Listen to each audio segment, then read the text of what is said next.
afraid of the American side. Coming back from some mill in Wisconsin. Big freighters going was better than most. With the crew and good captain well seasoned. Dawn came late and the breakfast had to wait. The waves broke all of the railing. Every man knew as the captain is hell, which of November goes straight home.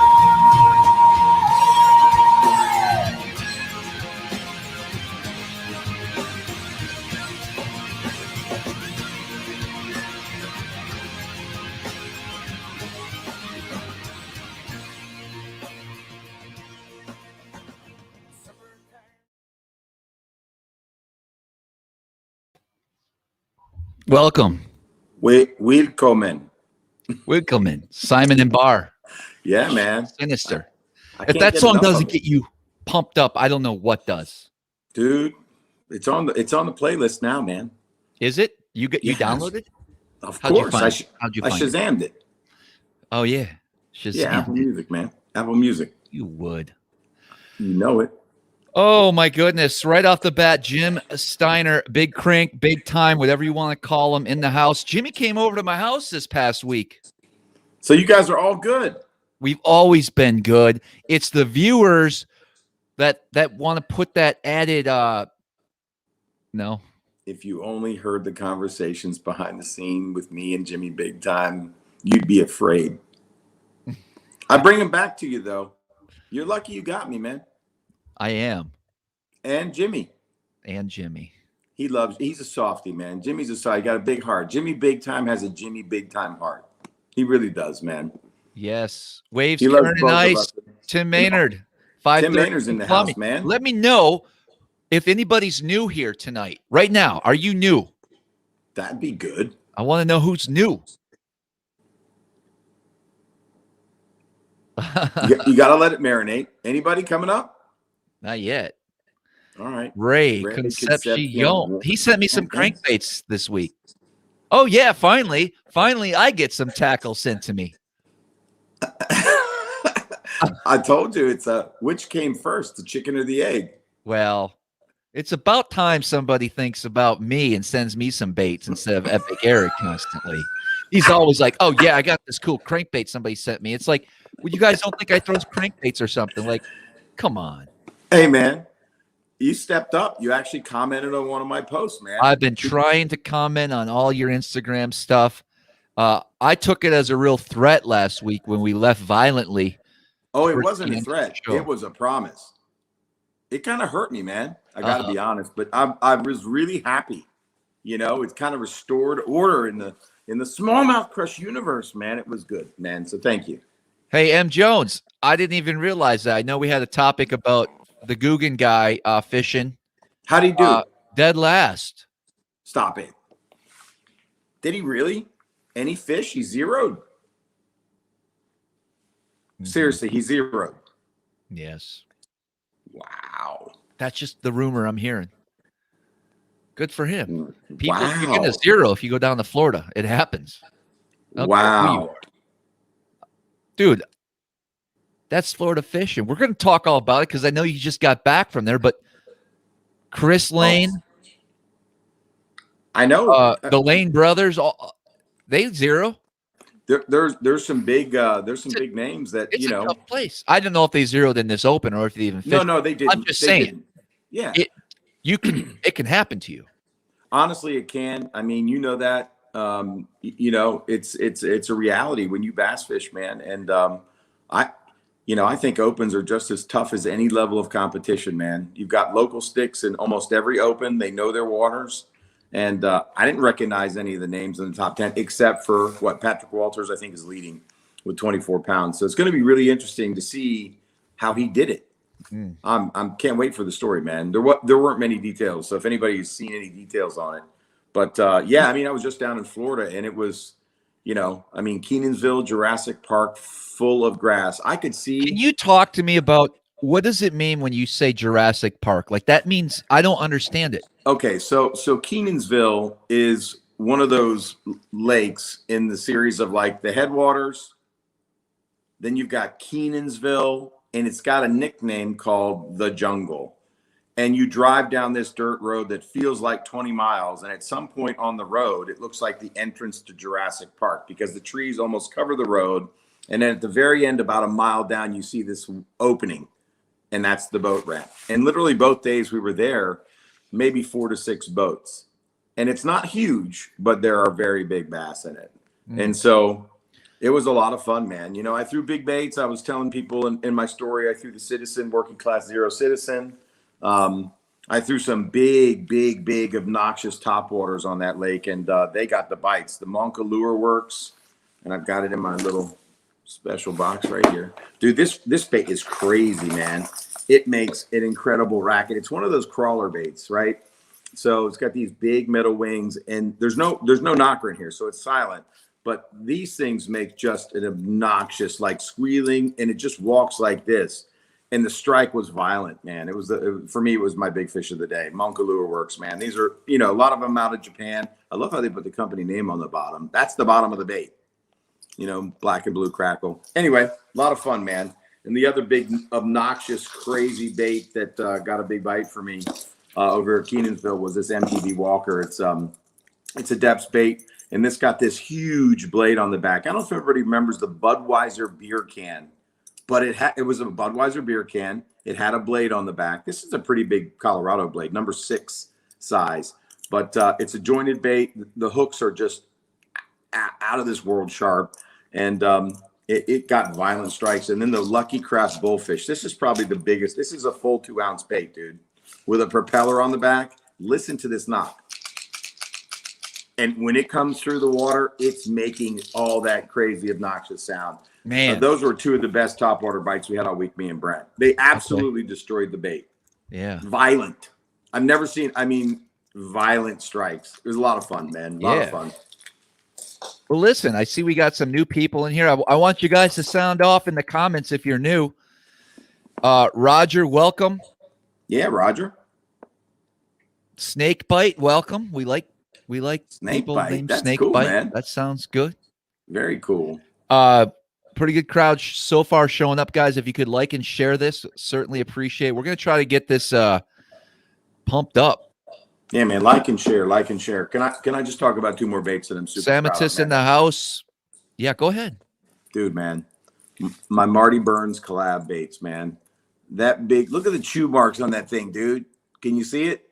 It got ate up, man. You painted those in there. Listen to the ticker in this thing. And then this white shad one, man. Shell bar action, worming these cranks through, diving it down, hitting the shell, and then pulling with your rod. And when this thing floats back, it kind of wobbles on the rise. And as soon as I would engage, dude, they would load up. I caught a lot of bass. Bronze back Billy. Awesome, man. Good stuff. And of course, the top secret chatterbait by Tacklecraft. That's all I'll show you. It was fun, man. A lot of fun getting out to throw different baits that, I wouldn't normally pull out in a tournament when I'm practicing either. Yeah, it's fun. Dang, dude. Well, cool. I'm glad you had a good time. I'm glad you're coming back into reality. Yeah, I know. I wanted to stay. We got a lot of work to do this summer, dude. Yeah, right. You need to come back. I know, man. I can't have you down there gallivanting around with those people. Listen, big show tonight, guys. We have a unique tackle company that I wanted to bring on because I've been using their baits now. I really got involved with this brand and their baits about a year ago. And one of the baits that we're going to talk about tonight is a bait I didn't really want to talk about, if that makes sense. I wanted to keep it a little secret. But the secret's going to be out tonight. I'm fine with it. It would have been a really good Patreon. But, sometimes you got to give up the juice. I'm actually shocked, man, because we talked about this bait last summer. Unbeknownst to both of us, we're both throwing it. I'm throwing it at Deep Creek Lake, drop shot, and the smallmouth up there and the largemouth are absolutely eating it.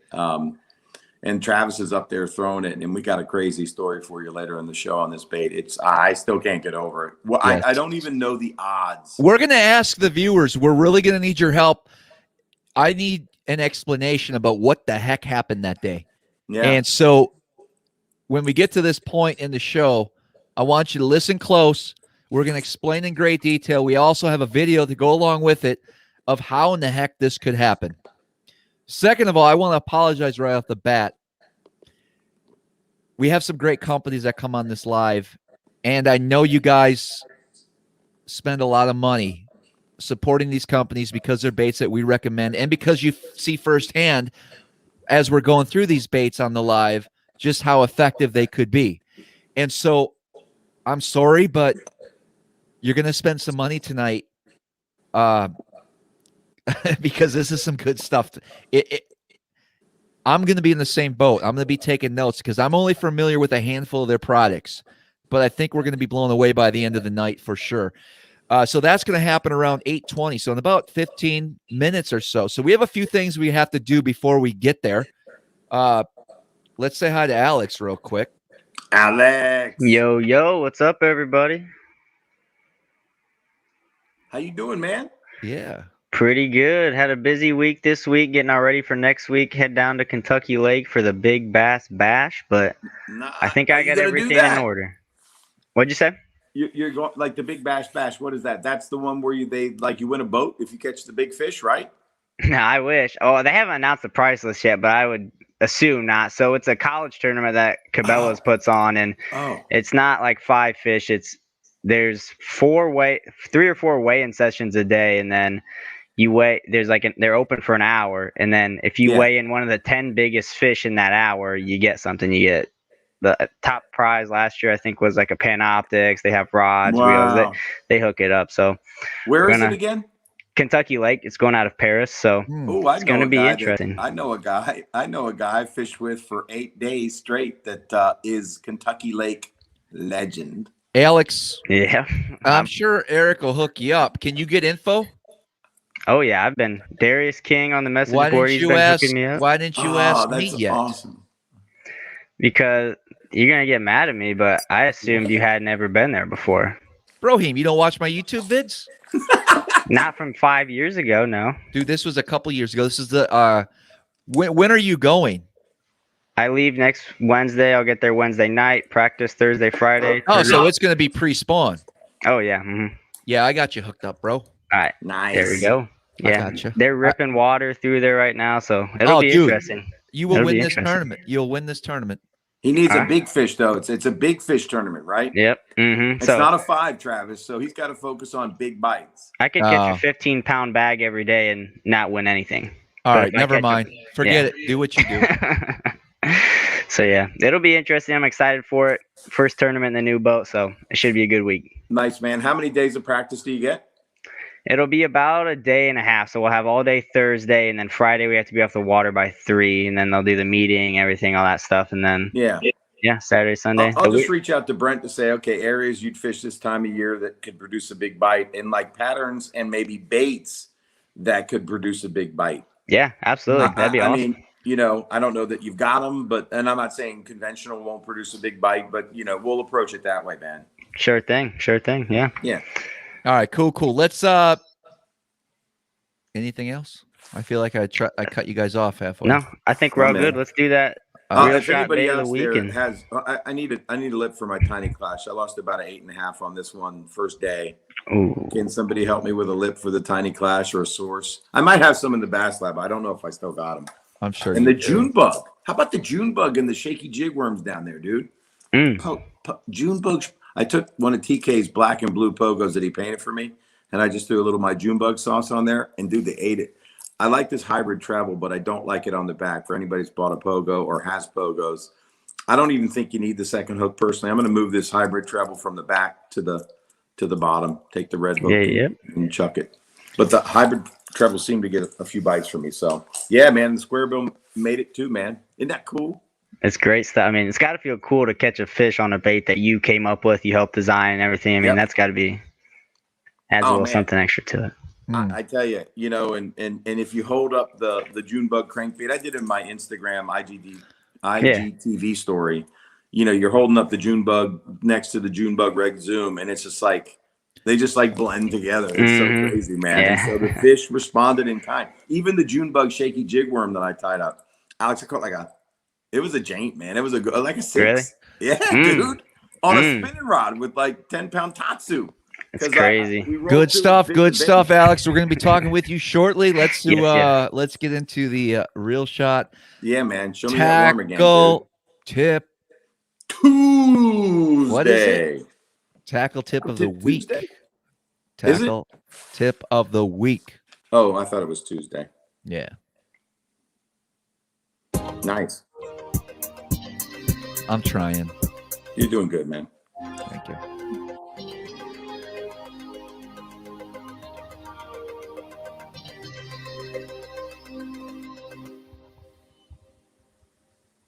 Well, you guys know the drill. The Real Shot's been a supporter of the channel, the podcast, the live, and everything else.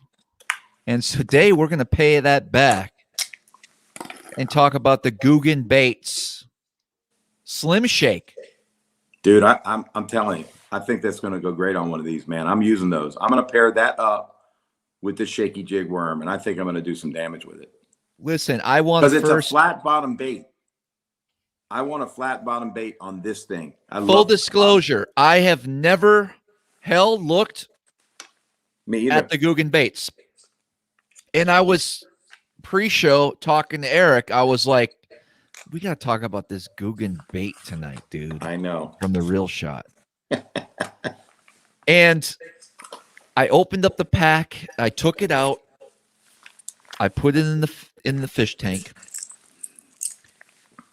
And I was impressed. I'm going to admit it. I honestly thought I was going to be like, well, the best part of Googan Baits is the packaging and the marketing and the green and the font. That's what I was going to go with. But no, this worm is pretty cool. Reminds me of a Zoom finesse worm, but with kind of some ribs on the back. It does the same thing in the tank. It doesn't float, but it does, I guess, what's the word I'm looking for? React to your shake or your rod tip when you're working that bait. It does have some good movement, Eric. Yep. This actually reminds me of a bait that you would throw 100%. You would Nikko that. You would probably wacky rig that. You'd put a little nail weight in there, and you'd probably go catch a big spawn, fry garter on the Chesapeake with me, or lose one. One of the two would happen. Probably. Maybe I've been known, man. But it actually is an intriguing bait, so I do want to give a shout out to Googan Baits. Maybe I will take a little closer look at the product line because this ain't too shabby. Not too shabby at all. And it would work great on one of your jigs, Eric. Yeah, I mean, the one thing I will give him props on, because, I've been a skeptic too, is the clamshell packaging. Mm-hmm. Keeps everything straight. Yeah.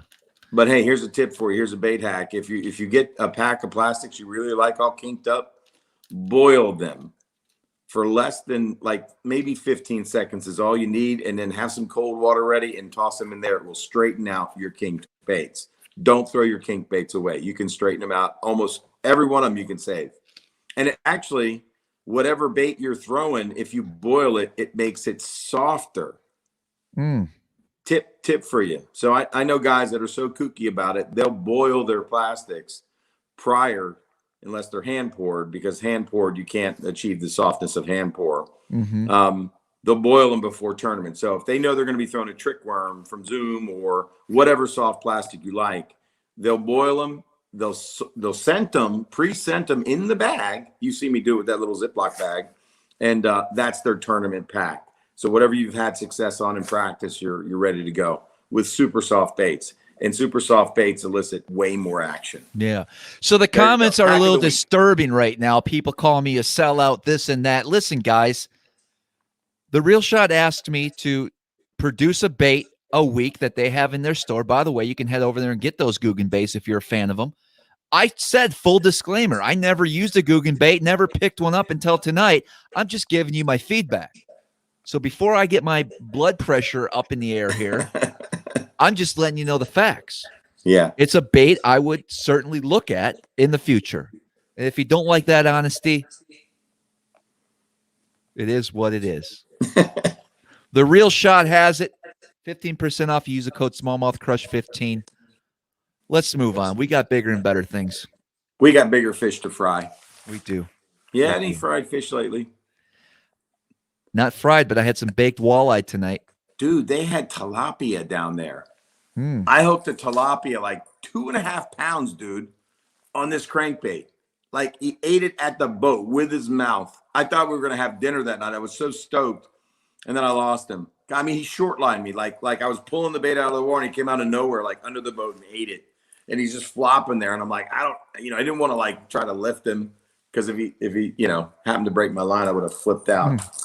Anyway, crazy, man. I had some nice Lake Ontario walleyes, dude.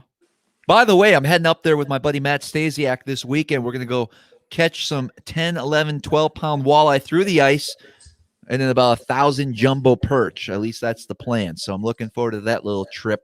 I can't wait to see the vid, man. The weekend. We might as well make a vid, huh? I'm not interested in that trip, man. No ice Eric, for me, bro. You'd have a blast. You're in an ice shack. Oh, well, then that's a different story. Is Dirty Steve going to be involved? No, he's in Wisconsin. 85 degrees inside the shack.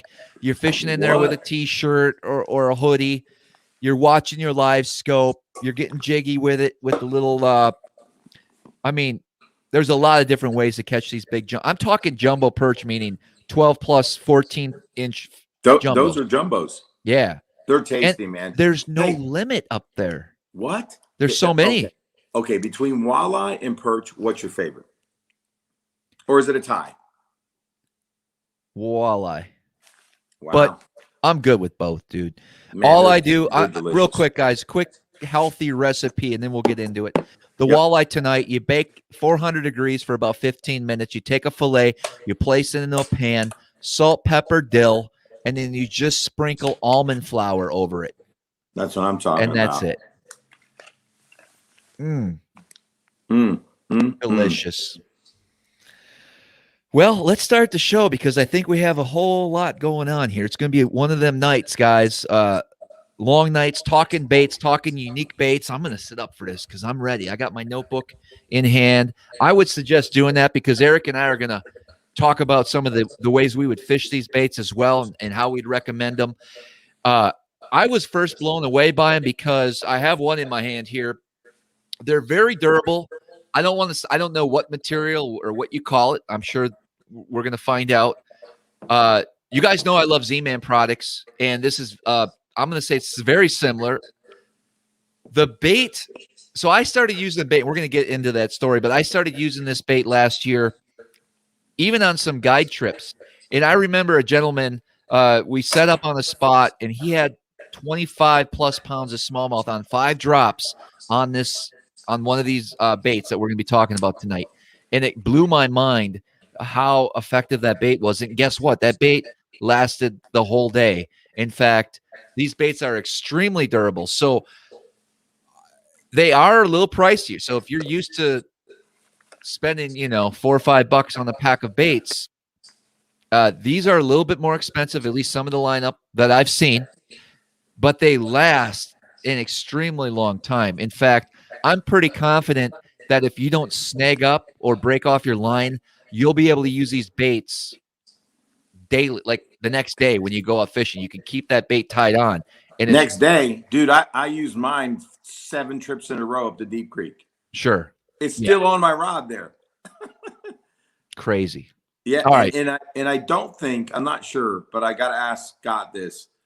You know how Z-Man will rust?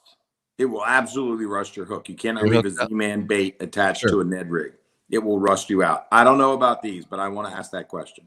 It could be. It could be. I don't know any bait that doesn't kill your hooks. Well, no. Meaning it's the salt that does it, right? Or a chemical in it. So, Eric, I'm not sure because when my baits are in the rod locker for a long time, every single bait has rust stains around it from the hook. Well, remember, I don't ride around on a lod rocker, so it's in my truck getting dried out. So I'm just telling you from let's just say a co-angler experience. Fair enough. I've never left my rods in my boat. Ever. Well, why don't we ask the man? Let's get him on. Yeah. Good question. Let's welcome Scott. Scott, how are you? Hi there. Hi, Eric. Hi, Travis. Man, I'm excited. I'm excited for tonight's show because I'll tell you what, I first met you about last year at some of these fishing shows throughout the region. And you know your baits, man. You know what you're doing, and you have an awesome product. And so I gave you I gave your baits a shot this past year. Yep. And blew my mind. I mean, it's rare. 2 to 3 times a year, my mind gets blown when it comes to different baits. And some of your baits in this product line definitely did. So welcome, Scott, everybody. We have a bunch of live viewers here. And, of course, questions will be rolling in. So if you guys have any questions, let us know in the comments, and we'll make sure to relay that back to Scott. But if you could, Scott, give us a quick introduction of yourself and the company and kind of where you came from and what your plans are in the future. All right. Well, I'm a native Virginian. I grew up in Virginia. Ever since I was a little kid, my favorite thing was fishing for smallmouth on the Shenandoah River in Virginia. Oh, wow. And that's kind of where that was my favorite thing growing up. And so I've always been involved in the environment. When I was young, I was the conservationist of the year for Virginia, and so that's part of what attracted me to Nikko, which we'll get into a little bit later.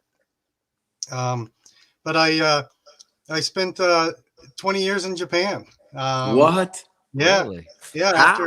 After grad school, I went to Japan, and doors just kept opening, and I just kept stepping through it, and really enjoyed myself there. And in 2010, I was at a trade show, and the neighboring trade show was a nanotechnology exposition. And so my ticket let me get in for free. So I said, what the heck? I'll just go on in there and see what that's about. And I was just strolling through the aisles, and everything's like medical, manufacturing, high-tech nanotechnology. And there's these guys have a fishing booth in there. And that was Nikko. No way. Yeah. So Nikko at the time was using some proprietary nanotechnology on their baits. And at the time, one of their obligations for using that was to show the baits, to basically publicize what they were doing. And so that's how I met them. And so I started working with them in 2011, and I was still in Japan. I was just kind of helping them out. And then some of you guys might remember in 2011, there was a pretty big earthquake, tsunami, and radiation. Oh, yeah. Well, I was in all that. And, No. Yeah. So I figured that was a good time to come home and come home to Virginia. And I just started helping out Nikko part-time here. And at the time, we really didn't have much to work with, bait wise. And no matter what I used, I caught a ton of fish. And really, I felt like I caught more fish than I did using the traditional baits I grew up using. And but they were not really targeted for the U.S. So we just kind of stayed low for a while until we could get some baits that were really targeted for the U.S. market. Nikko is a very small company. They've been in business for probably about 55, 60 years. They specialize in plastics, and we'll get into that a little bit later. But they worked on this plastic for well over 10 years before they released the product. And so it's really one of the most difficult plastics to work with. And like a lot of things in Japan, they aim for perfection. So a lot of people will say at first the price tag's high, but as we go through it, there's a ton of value there, and it's really, I believe, the most advanced soft plastic that's used in fishing today. That's my opinion. I don't know what everybody else is doing in detail, because there's a lot of secrets that people keep. But looking around, knowing a little bit of what I know, I'm pretty confident that it's probably the best and the most difficult plastic to work with out there. Mm-hmm. Yeah, I can imagine. It has a unique texture for sure. It does. Yeah. Yeah. And I can't wait for you to get into the different line, the ones that has a little powder on it versus the super sticky ones. Yeah. The Zaza. Actually, that's very good. A lot of people, I probably wonder that and don't ask me. Mm-hmm. So it's a good opportunity to explain that. Good. I'll take you back to my first trip to the Shenandoah. Caught a lot of smallmouth, but there was a small little, I don't want to call it a waterfall, but literally just a row of rocks, and we couldn't get the boat across it. So I got out of the boat and started walking the boat down to a place where I could cross, and a smallmouth jumped in the boat. Yep. I scared the smallmouth through walking through the water. He jumped straight in the boat. Yes. There was a time when I was growing up fishing the Shenandoah that was, that was somewhat common to happen. And Oh, wow. yeah, and nowadays they've had many years of fish kills, so it's Yeah. you'd be lucky to catch maybe a quarter of the fish you would normally catch. Yeah. Sad when rivers go through those tough times, man. But anyway, I thought that was a funny story. You mentioned Shenandoah. That was my first experience, and I think my only experience, and I enjoyed it thoroughly. It was good back then. So it's a beautiful place, and there's a reason why it's in the song, right? So yeah, you got that exactly right. I first got introduced to Nikko through reading what is that? It's a Mid-Atlantic publication. You advertise in it all the time, or at least stores that carry it. It's paper. Yeah, Woods and Water. Yeah, Woods and Water. Yes, in Virginia. Yeah, and so I saw the Nikko, and the first thing I bought was there were two worms. One had like a flat cupped paddle tail. I remember the Zaza thing, and I'm like, man, that's it. And so it got me excited for applications like shaky heading. But in particular, my thought was high float. I wanted to have a worm like that for Carolina rigging or split shotting. And so, it was, I've never talked about them on the stream. I keep a few things in my back pocket. I know Travis is kind of like, why would you do that? But I think you can't tell everything all the time. You got to keep a few things to keep people interested. So that was my first introduction to Nikko. That was the exact first bait that I bought. Well, that worm has put people on little podiums over the past few years. Oh, yeah. They don't talk about it. No, they don't. So, Scott, where do we even start? Because I know you have, I mean, you got a lot going on. You got a lot of different baits, a lot of different baits that imitate different species of prey out there. Right. Where do you want to take this? What bait do you want to showcase first here? Great question.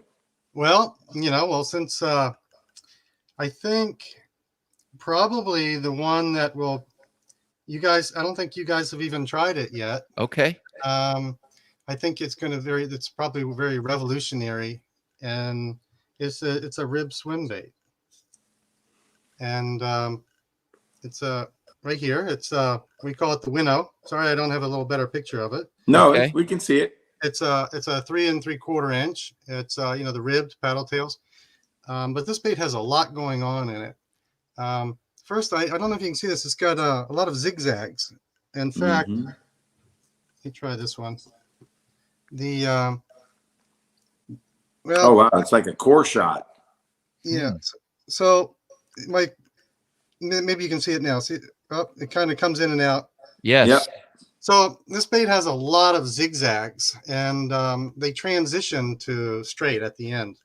So this bait projects a range of vibrations and frequencies that nothing else does. And it's got a lot of other little things on there. I put little knobs, little grooves on there also to increase the variation of frequencies that go there. So there's no swim bait in existence that emits the frequencies that this does. We also we went with a different profile. It's a kind of a triangular profile. Oh wow, like a keel shape. Yes, and it's got and it's got very useful things. There's a marker here for if you need to nail weight it, put a nail weight in there. We've got a marker for rigging, so you can keep it straight. Mm-hmm. Very difficult to see with the camera. It's coming through better. Yeah, we've got grooves in the top so you can bury the tip of your of the hook in there. Oh yeah. So the really cool thing about this is that when people first started using Nikko, this was the bait that everybody asked us for, and the reason is because people who use these baits go through a lot of them. Fish will bite on the tails and everything, and you'll lose them, and it costs a lot of money. But as you can see, these baits, you're not going to be you're not going to be losing these very easily. They will last and last and last. I got to ask, what size do those come in right now, currently? 3 3/4, 3.75 inches. So, and Nikko's had a lot of firsts in the world. It's a small company. They're pretty humble, and they probably don't get a lot of publicity, but they've as far as bait manufacturing goes, they have created probably a half a dozen firsts in the world. And this bait here, this we call it the Winnow, the Winnow 95. And this bait here, it actually cannot be made with traditional mold technology. Wow. So that's why no one's ever made one. That's crazy. It took a long time and a lot of money to get this made, but it is very effective. We just released it in January, and we've already gotten a lot of love letters from people saying that they thought, hey, it's expensive, but I'm going to try one. But they went out fishing, and on tough days, this was the only one that got hit. And so I've already gotten a lot of very good feedback on that. It sounds like that bait would hold up as well, unlike a lot of swim baits where it's literally 1 or 2 or 3 fish and it's done. We have there's a small company in Pennsylvania that was kind of helping me out in the early days. They have one where they kind of lend it out to people. So I think it's up to about 140 catches right now. And that's incredible. That's so cool. It's like the old Rapala. So I could rent it for $25 a day. It was so good. But the frustration I think with salted swim baits are they don't last. Travis mentioned it right there. Mm-hmm. You get maybe a fish or 2 or 3 or 4 before it's burnt. So I know we're gonna. I want to hit the comments, okay? Because we're getting bombarded here. Fish NFX Custom Rods goes, I love putting a nail in it and hooking it Texas style. The fall is so lifelike. So these are really good ideas of how to fish this bait.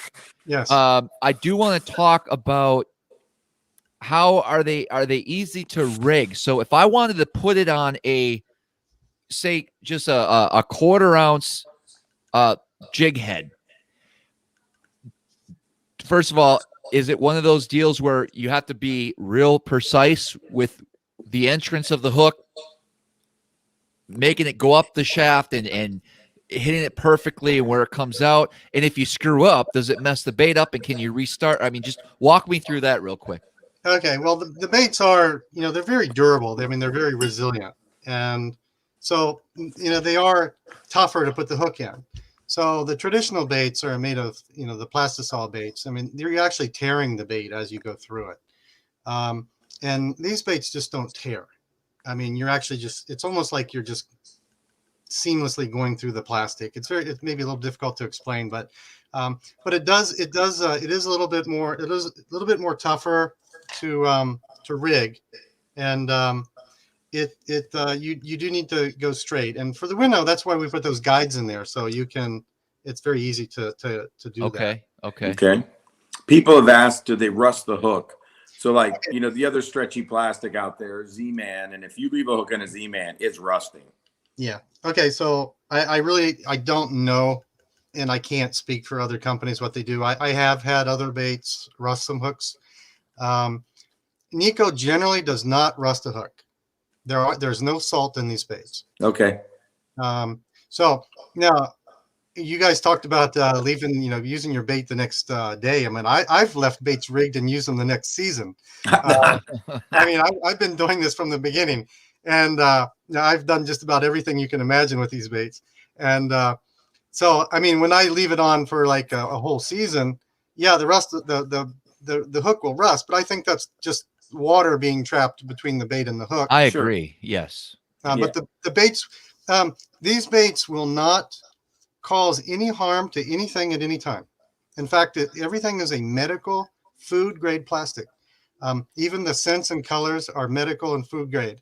That's so crazy. You could, I mean, I can't recommend it, but you could eat these and have no harm whatsoever. You could eat them, smoke them, do whatever, but they're not going to cause any harm. Scott, you mentioned 20 years in Japan, and I am a JDM fanatic when it comes to baits. I've explored the depths, and that's probably how I found Nikko.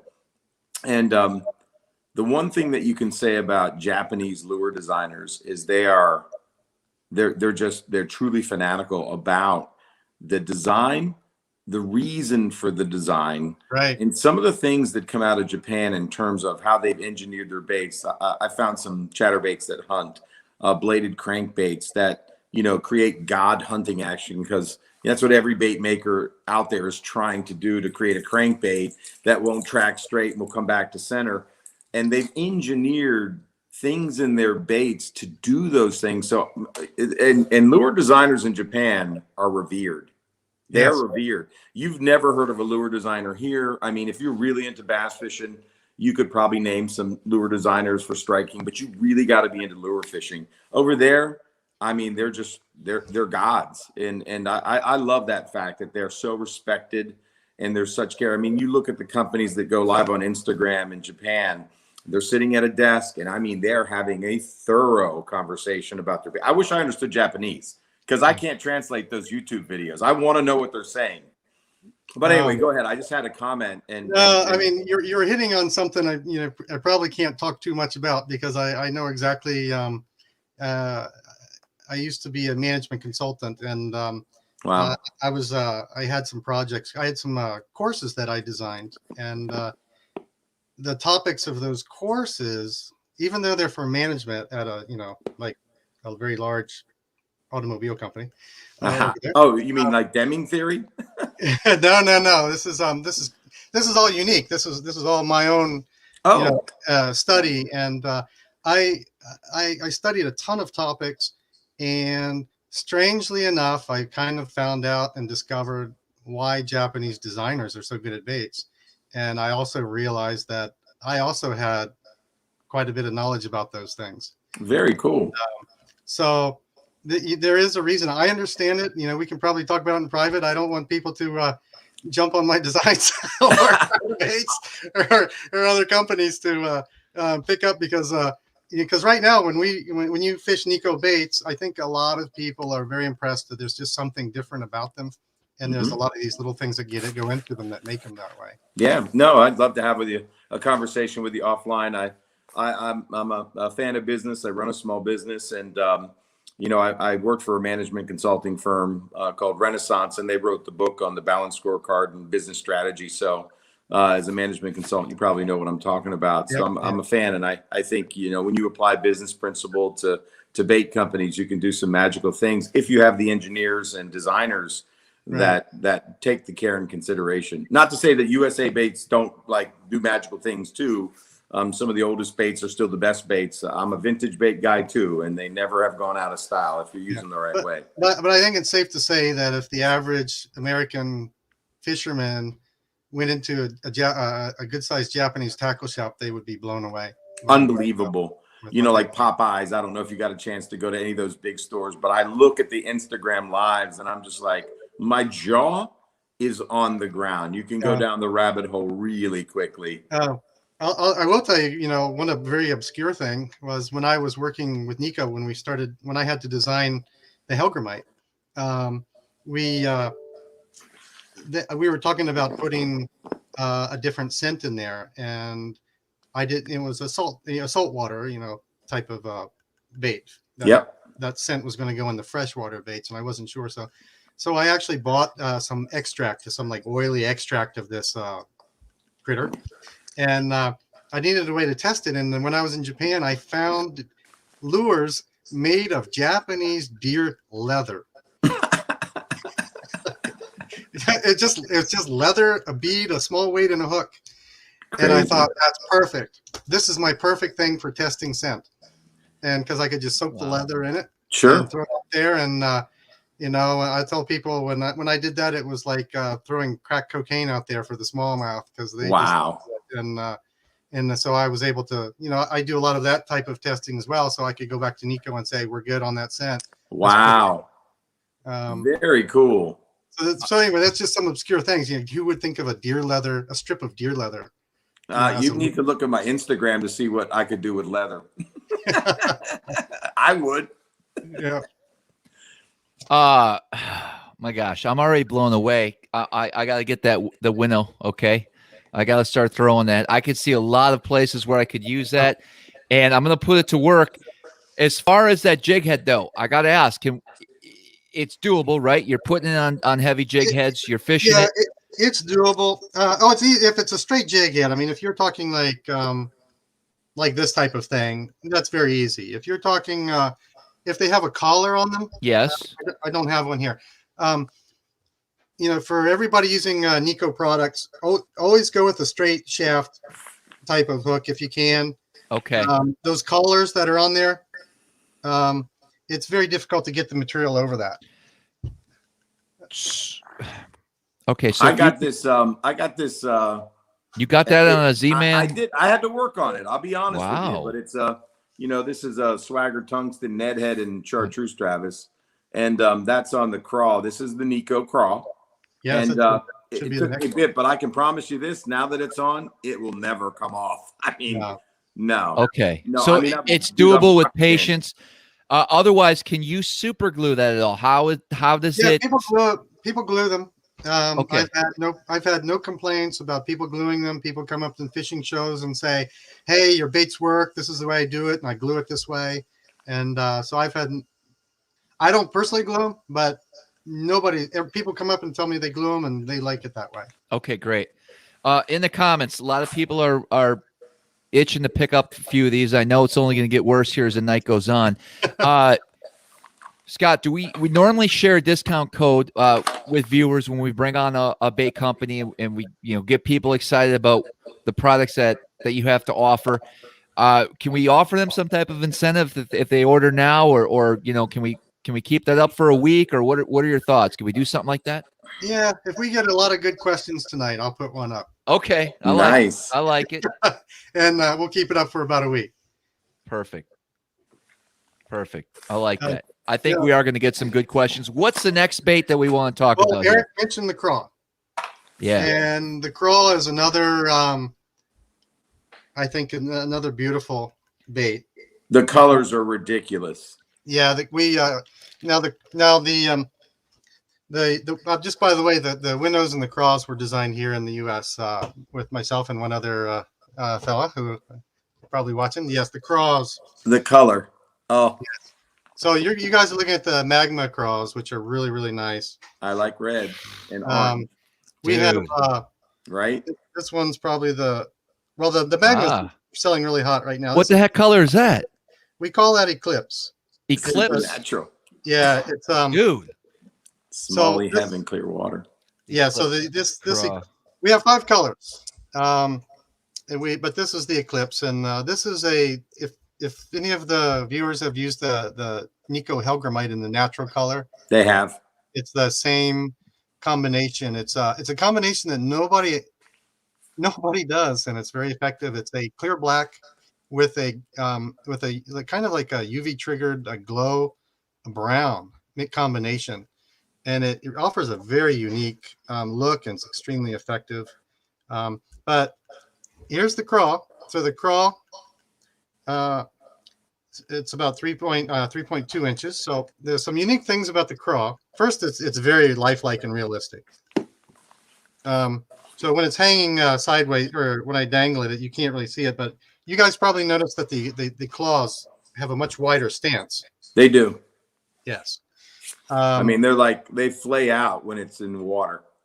Yeah. So, just offhand, I think a lot of companies don't do that just because it costs more money to do that. Mm-hmm. But the idea is that this crawl really mimics a threatened, vulnerable crawl that's about to flee. Trying to portray some vulnerability, and so it doesn't stop there. And again, this material floats. So these claws are floating up in the air. No matter what you do, they're floating. They'll move around. Very lifelike, very realistic. The antenna float as well. The antenna also are not parallel. They come at natural angles. Yeah, that's cool. I just noticed that. Yep. Again, super squirrely. Again, it's to indicate a crawl that is a very natural position. Again, very vulnerable. And the lengths are very natural as well. But it's maybe kind of difficult to see here, but you guys notice these angles? Yeah. So I don't think you're going to see any of these angles. No, we can see them now. Yeah, but I don't. You won't find those in other baits. Yeah. Right? Okay, I see what you're saying. So again, this is the posture of a crawl that's really scared. Right on the verge. It's already it's already tucked its tail in. Yep. It's got its posture ready. Its the claws are up, and so it really projects vulnerability more than just I think anything out there. And again, you know, for rigging, again, we put a little slot here in the tail. You guys can look at right at in the bottom of the tail. There's a little slot there. So that's number one. It helps you rig it straight. Also, it incorporates the offset hooks. So when you got that bend in the offset hooks, it allows you to incorporate that very smoothly. And, yeah, I'm looking at that. Yep, that hook slot that accepted that little Ned hook. You know. Yeah, so I have one rigged right here. I don't know if you can see it, but yep, it's going right through that little slot. And Travis has got the tank demo going. Nice. Look at that thing standing up. That's crazy, dude. What action! Yeah, it'll stand up on just about anything. And we've got this again. We've got the slit along the back, so you know you can bury your hook in there. And again, these are all scented. These are all scented with crustaceans, and it's just an amazing bait. It just, and again, it lasts and lasts. So, yep. So, jeez. I don't know if you can. I'll show you this. I'm trying to do this with any other craw with the claws. Yeah, right. So these, according to our own testing, the claws are at least twice as strong as anything else out there on the market. So you're not going to have your claws torn off. I mean, you can, you know, fish can tug on these. You know, I've had fish just like hang on all the way while you're bringing them in, just hanging onto the claws. They're not going to break, or not very easily, and not very soon. So you're gonna, you know, you're gonna have a lot of fun with these claws or the craws. And again, like everything that floats, you know, I've used them top water. If I didn't have a frog, so put on a craw, drag it across, and it gets the trick done. So it's a very easy bait to fish.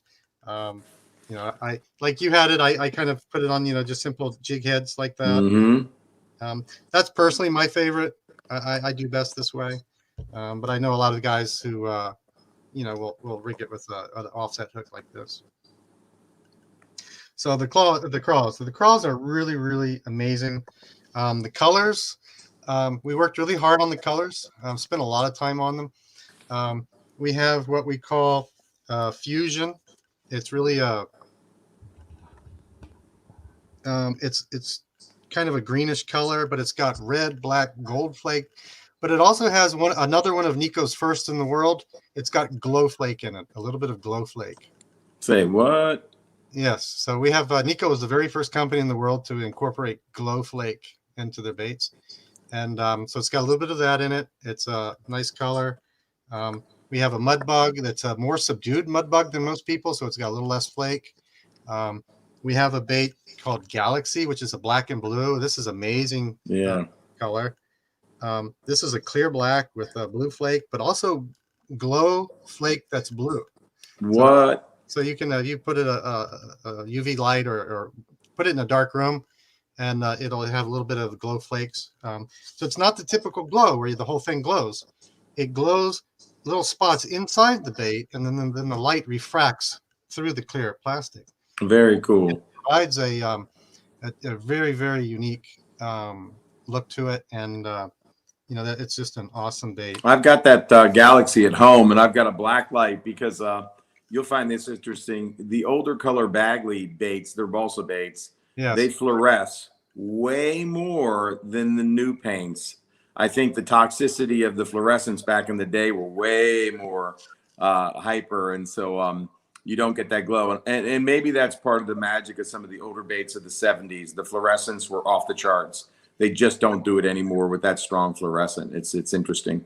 I'm a fan of fluorescent paints. Oh, yeah. I mean, they definitely have their place, and you know, I've from testing Nikko and using them, you know, there's times where a lot works. There's times when you really want that subtle approach. Sure. And, Let the fish tell you. Yep. So a couple questions here. They were asking about dye, and does it take dye? Ooh, Okay. Good question. Great question. Yes. So the answer is yes and no. The real answer is be careful and try it. It took some. It did. It took some. The craw, like a very subtle, amount. You could just barely see that on that craw. Yes. Yeah. So it does. Okay, so this is where it gets very complicated. So there's there's a couple different kinds of like dyes or families of dyes. So some of the dyes are fine; they won't harm the baits. Some of the dyes contain some solvents, and they will harm the baits. So you're really going to have to play around with it. Technically speaking, the plastic does not take the dye. However, Nikko does some things. I mentioned that they're scented. So Nikko actually adds, organic material in here that's completely natural food grade material, like shrimp and squid and things like that. And so the dye will actually be, soaking up on some of that material. And so they do take some color. Probably not as much as the typical plastisol bait, but they will take it. You just got to play around with it. As a from a manufacturer's point of view, it's very difficult to say, hey, do this with other people's products, because we don't always know what's going on with other people's products. Do you have to keep these separated from regular plastisol baits? Will they melt together? Yes. So this is really gets back to why Nikko spent over 10 years developing these baits, these plastics. Japan's an island. And, after World War II and Korea, Japan developed very quickly. And like the U.S., they had a lot of pollution. And they realized that they got to, they live there. They can't just be throwing junk. So Nikko set out to develop baits that were not made of plastisol, because plastisol is extremely harmful, not only to the environment, it's harmful to people who just touch it with their hands. True.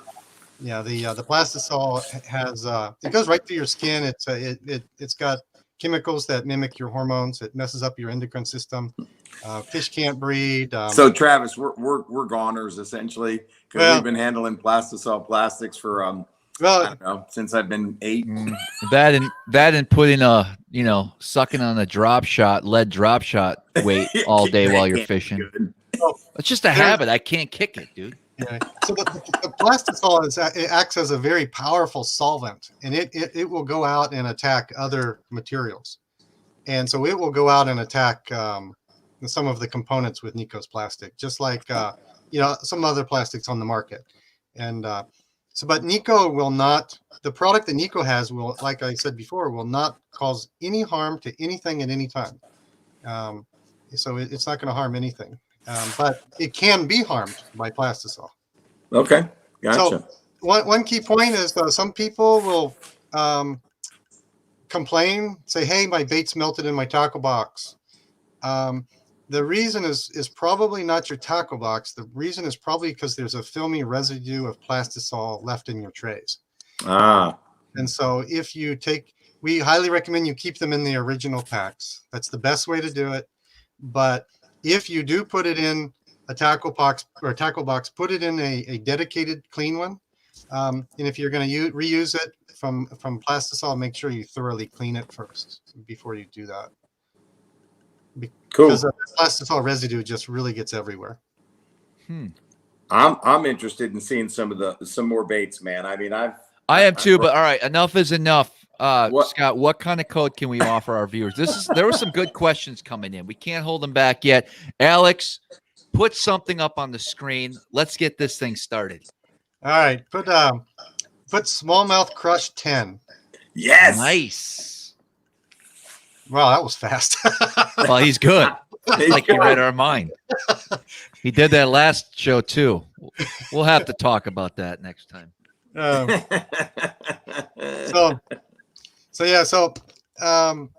the crawls and the winnows there are two most premier baits. They're really, when you use them, they're really kind of in a different category of baits. So I think you guys, if you fit, I say people who fish Nikko just know. If you fish Nikko, you'll know. And right. You'll figure it out, because they really are different baits, and you'll get your money's worth on them. I think most people probably know Nikko from the Hellgrammite, and the Hellgrammite is that's our number one bait. And, wow! And a little bit of claim to fame. That was the first bait I ever designed, and it's one, and it's number one in the world in its category. Wow. It took 2 years of testing, and my final okay was one day in April up on the Shenandoah River. I caught 100 pounds of smallmouth on one bait, and that was just after that I said we're good. That's incredible. Holy moly. Yeah, the conditions are right. We've had nothing but floods every time I wanted to go since. But hold one up. Hold the Helgie up, man. So in Hellgrammite, here's our number one color. That's our natural. Yep. So it's there's a reason we chose that. When I was growing up, I fished plastic Hellgrammites in the 70s. I grew up on the fishing the Shenandoah River and Burke. Yeah, I don't remember who it was. I think it was Burke.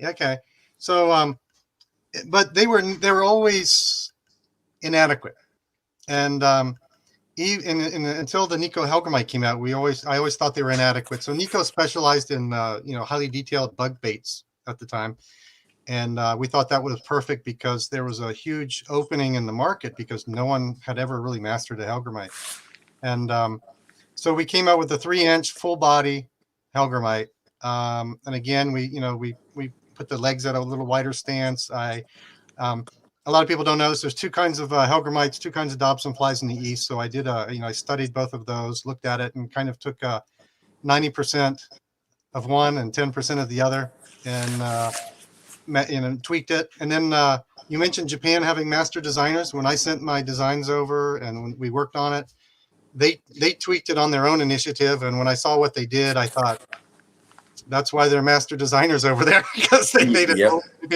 they made it a little better. Wow. Took it to another level. And so the Hellgrammite is just an amazing bait. It just catches fish everywhere. I mean, it catches saltwater, freshwater. I took it jigging up in Alaska catching fish. I mean, it doesn't matter where you use it. I had a customer today in Florida buy it, actually a store, and they sell it for sea trout down there.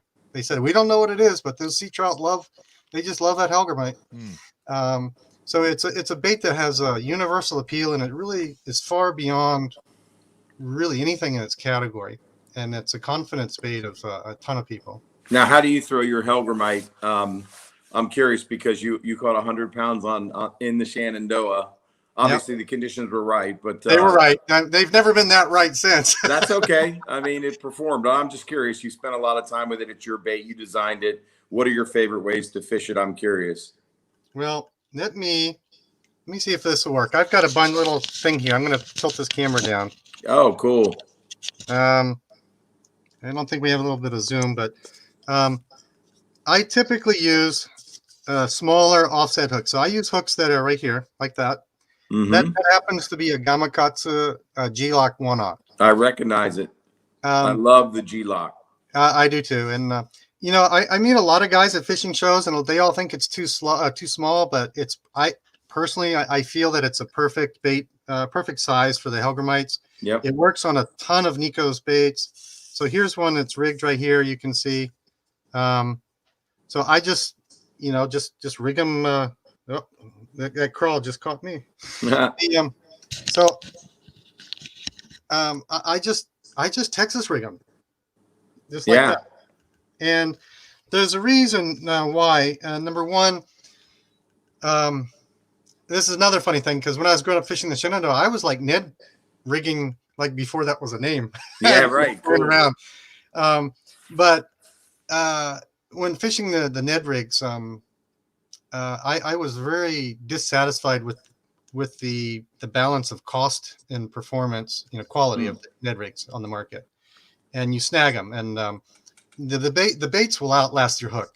I mean, quite honestly, you put a Hellgrammite on a Ned rig, you'll be wanting to change the hook before you need to change the Hellgrammite. And so I was always unhappy with the cost and the quality. So and the baits float, so it gives you a ton of versatility. So all you got to do, I just Texas rig them. I usually fish shallow, so I'm usually fishing a 1/16 ounce bullet weight. I'll go up to 1/8 if I need to, but They stand up. They don't get snagged. You Pegged or peg? Do you peg your weight or not peg your weight on the Helgie? I don't peg it. Yeah. I've some of my customers do, but I think that's what you like and how it works. But Sure. for me, I've never pegged it. Okay. So that way, I can fish the Hellgrammite in areas where I'm much more prone to be snagged and still keep it. So Yeah. that's my favorite way to do it, and that way allows me to, I'm kind of lazy when I'm out on the water. I don't want to be changing things too much. Sure. So it allows me to fish a huge variety of Nikko's baits just with that setup, and I can change out baits very easily and make an next cast. And instead of taking me a few minutes to tie up, I can do it in a matter of seconds. So. Sure. What else fits that Gamakatsu G-Lock 1/0? Well, we might as well get into our tadpoles. Oh yeah. Oh, hold up. Uh-oh. Come on, man. We're not going there. This is the free Patreon stream, man. Yeah, guys. I wanna jump in here if we're gonna go there, right? Well, I can do it later. No. Let's just do it. The secret's out. I'm ready. First of all, I want to say I have not used your Hellgrammites much. I'm going to start. The swim bait, I'm in. The craw, damn. So there's a lot of good stuff going on right now. Eric, I guess we got to talk about it. This story's crazy to me, man. And the odd thing is neither of us had a Nikko rigged up. Well, Travis has no excuse. I didn't have my boat, nor all my tackle. He limits me. Yeah.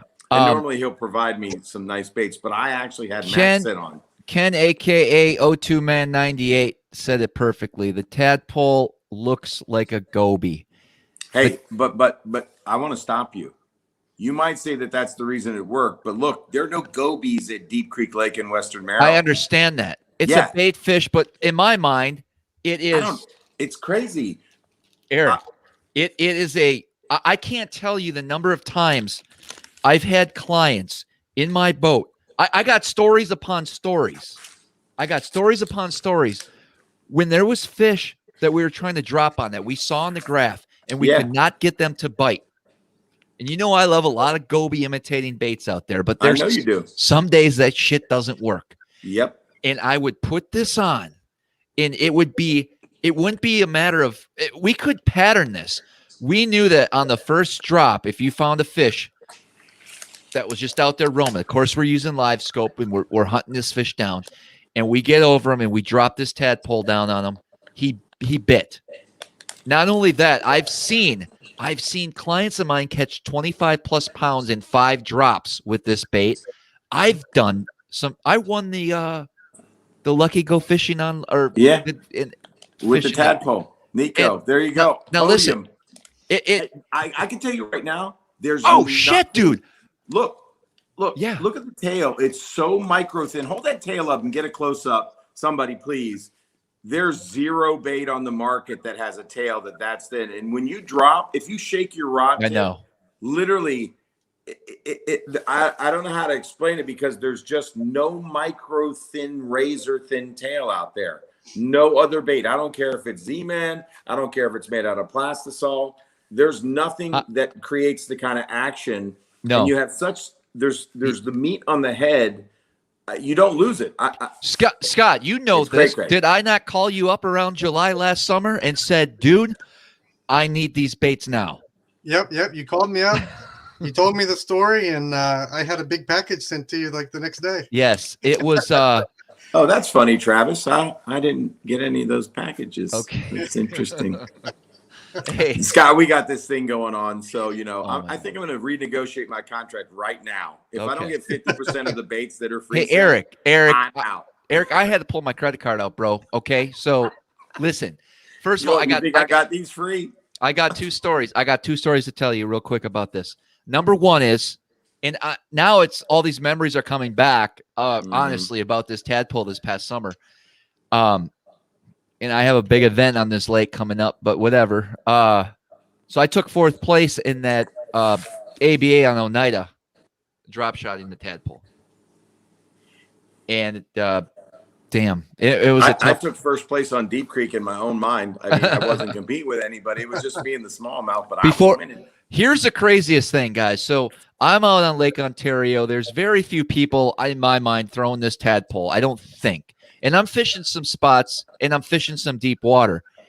And so back in, I would say, late September, actually, I was up there wrecking them on this tadpole.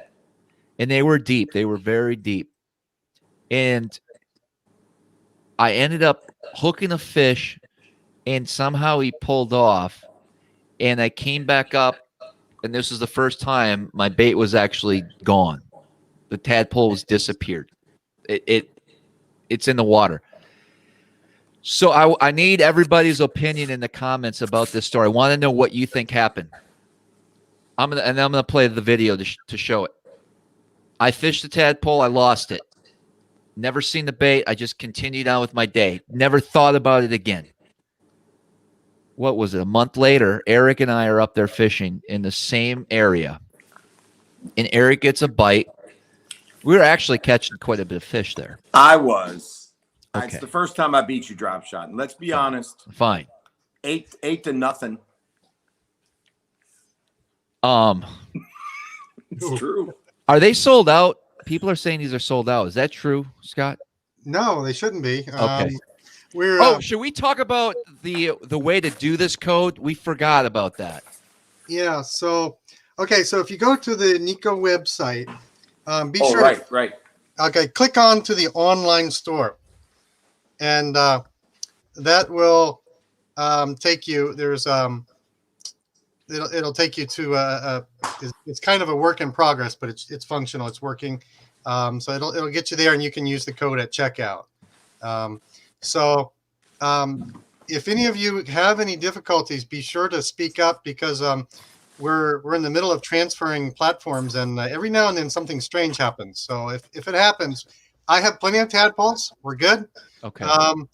Some of the maybe the pinks, yellows, and whites I'm a little short on those, but the main colors I've got those in stock. But I do have them. So all right, fair enough. Fair enough. Great. I just wanted to get that across before we continue on with this crazy story. This is cool, man. You're going to play the clip. Please tell me. I will. I'm going to play the clip. I'm setting the stage. Oh, thank you. Eric catches a fish, and he's like, dude, it's got like a Ned rig or something in its throat. And I'm like, okay, whatever. Pull it out. Next thing I know, he starts like going all crazy back in the boat. Out. I'm like, what, dude? He's like, dude, you're not going to believe it. Inside his mouth, you pull out my tadpole. Same color, same deal, 3 to 4 weeks later.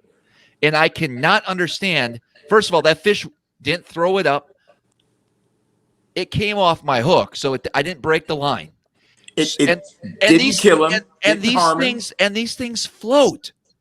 So what the heck? Somehow this bait fell off my hook down in 50 feet of water. Here's my theory. It was stuck in rock.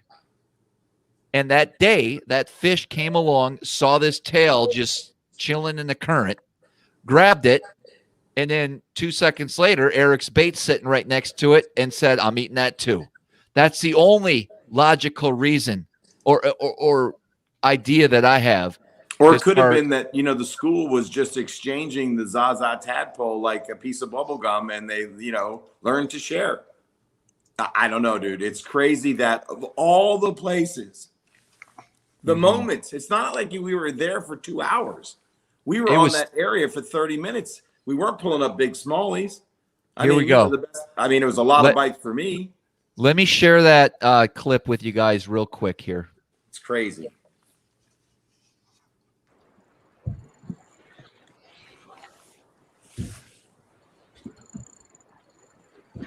Look at that NRX, baby. I was freezing. One bait. Scott, I've never been this cold, by the way. Oh.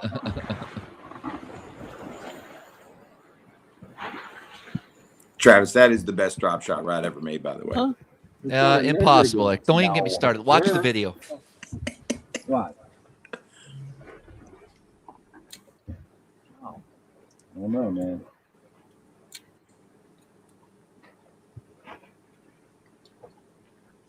Oh my God! What the fuck? What? Listen to me laugh like an idiot. No way! That's crazy! Wow. It's still intact. Wow. Oh, I wish I could show that. I'm not going to show it, but in my hand is one of the baits that Travis has fished. I can't show it, but I just caught the smallie With that bait in 3 weeks. But this is the bait, and I just caught the fish that had the bait. There was no hook in his mouth, but he still had it in there. That's crazy. What was so crazy about that story? I'll tell you. So there's a specific bait that I promise nobody's throwing it in this area. And I lost that bait 3-4 weeks ago. I had a bite and lost it. Simple as that. Eric caught that fish, and that fish had that same bait in his mouth a month later, but there was no hook. It was just sitting in his mouth. So he either picked it up that day and then bit Eric's bait, which is just, what are the odds? We were in 50 feet of water. It's just crazy. I promise you nobody's throwing that exact bait. Unreal. Kind of Same weird. spot. Weird That's stuff just going nuts. on today. Yep. Yeah.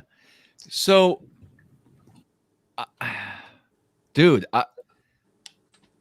I'd like to hear in the comments what the heck happened that day. Yeah. Nobody's out. I mean, listen, it's a community hole where I was, but what are the odds of somebody throwing a tadpole down 50 feet of water on that exact spot? You know, They, I know they like the tadpole, so. So, yeah. So listen, I don't know. I'm interested in the comments. Crazy thought of how that happened. I freaked out when you saw that it was in its mouth. I still have that bait. It's actually, I'm saving it. You have to don't fish that bait. You know, Yeah. it's really mine. I found it. Right. How did you get it? I touched it first. What? So- I did. I had to take it out of his. Oh, I see what you're saying. Finders Yeah. keepers, though, man. Rules Maybe. apply. I have a lot of affinity towards the tadpole. My very first, you know, when I first got them from Japan, my very first cast got a 3.5 pound bass on it. Wow. And I've always done well on it.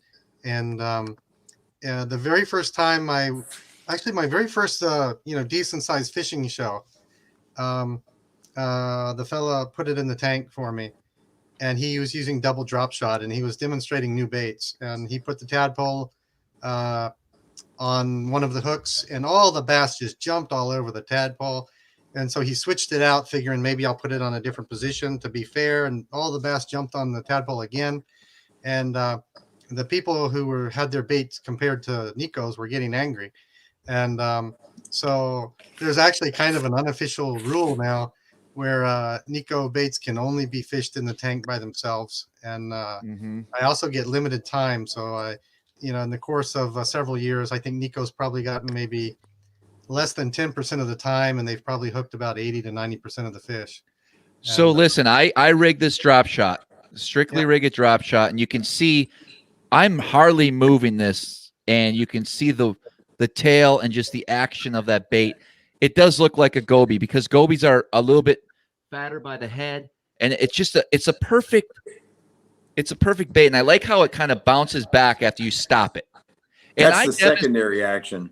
The secondary, I've demonstrated this a year ago on my live stream on one of our crazy nights when we were going live every night. If you guys recall this, I pulled out the package. I said, I wonder if that would work.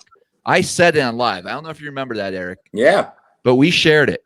Yep. That bait right there will catch smallmouth, largemouth all day long.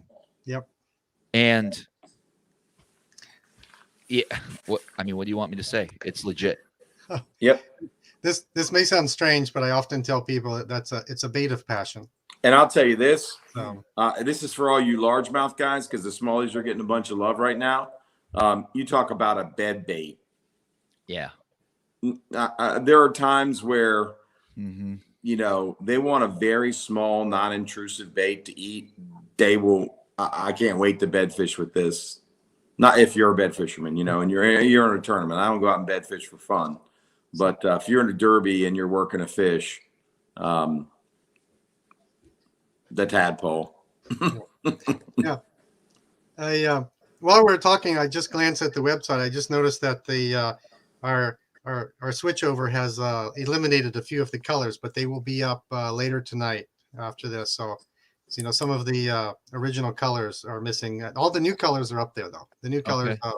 We spent a lot of time on the new colors, so you're good on the new colors. But if you all right, let's talk about the yellow. Let's talk about a favorite bait of everybody's, a shaky head worm.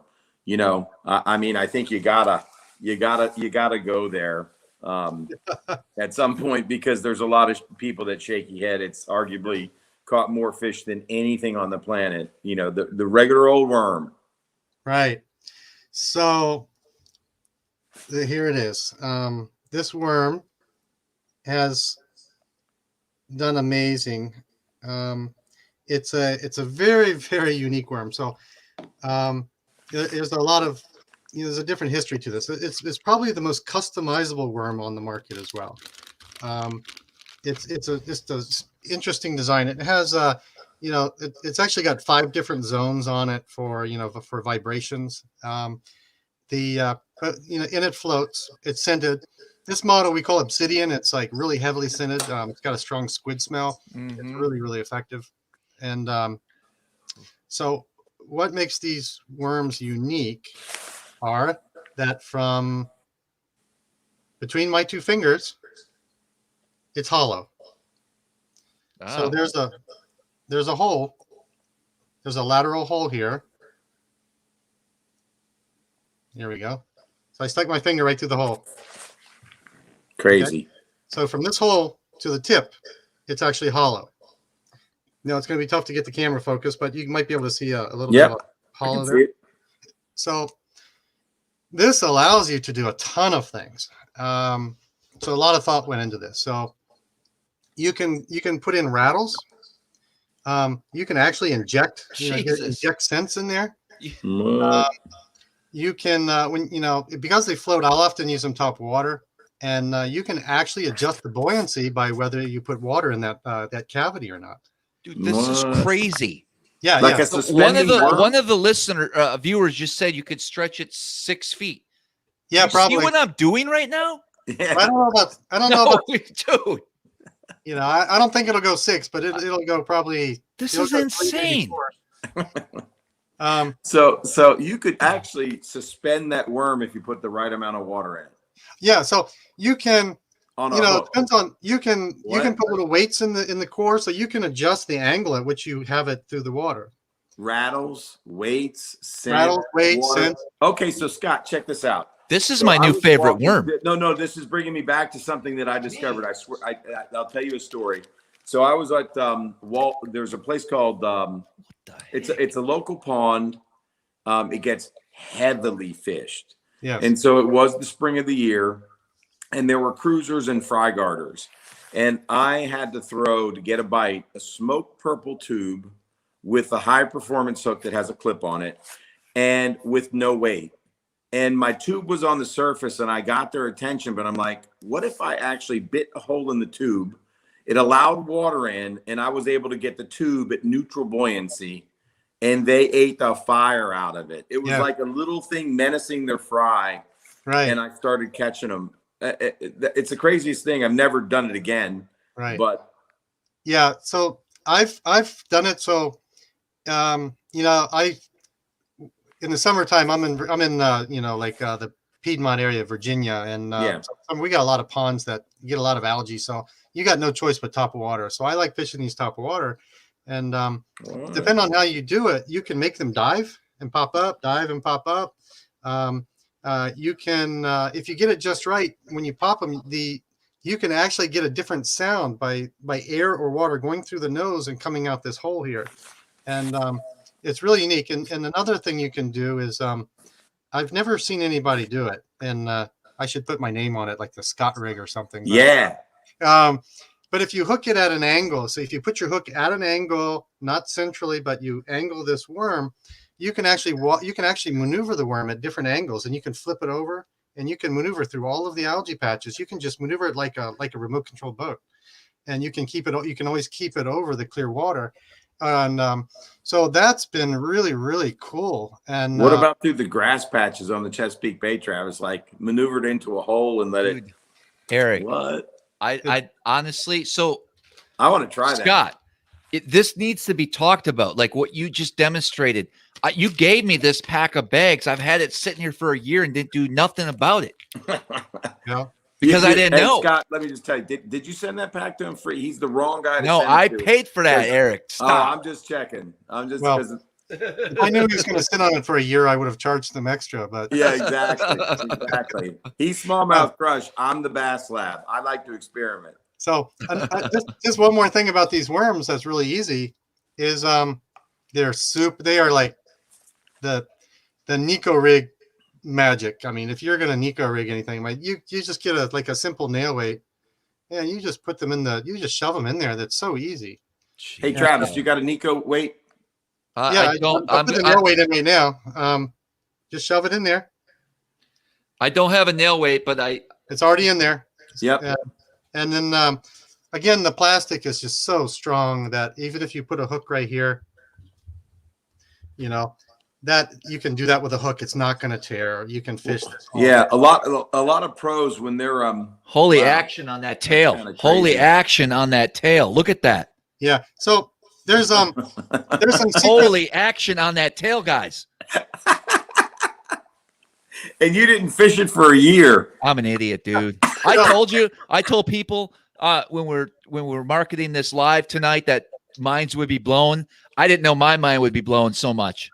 Okay. I can't tell you the details, but I can tell you that there is a secret in the tail. And if you know the secret, then you'll understand. So this bait is designed so that if you hook a fish and lose them, the fish is not going to become wary of this bait again. So some baits, the fish will not come back to, and some baits they will. And this bait is designed so that they will come back to this. They're never going to be afraid of that tail. And so Nikko actually has 5 different tail types of these worms, but they're usually in special production. Well, they actually come in different packs, clear packs. So I actually order these special production, and whatever I think is going to work. I'll just order a batch and I send them out. So you cannot get these worms at any store. These are very unique worms. And I will tell you a quick story about these worms and why this to demonstrate how effective that worm is. When I first started doing little fishing shows, there was a high school here in Virginia. It was about a 9th or 10th grader came up to me, and he just stayed in my booth like for hours. We were talking. He was a very smart kid, and he loved these worms. He bought the worms, fished them, came back the next year, spent all his allowance on these worms. At his senior year, he was the high school champion of Virginia for bass fishing. Wow. On these worms. He went to nationals and placed 2nd place in nationals. Wow. I'll be right back. I gotta get a charge. Then he fished on the college circuit. I think he's graduated now, but amazing fisherman with a great eye. Should give a shout out to him. His name is Nolan Miner.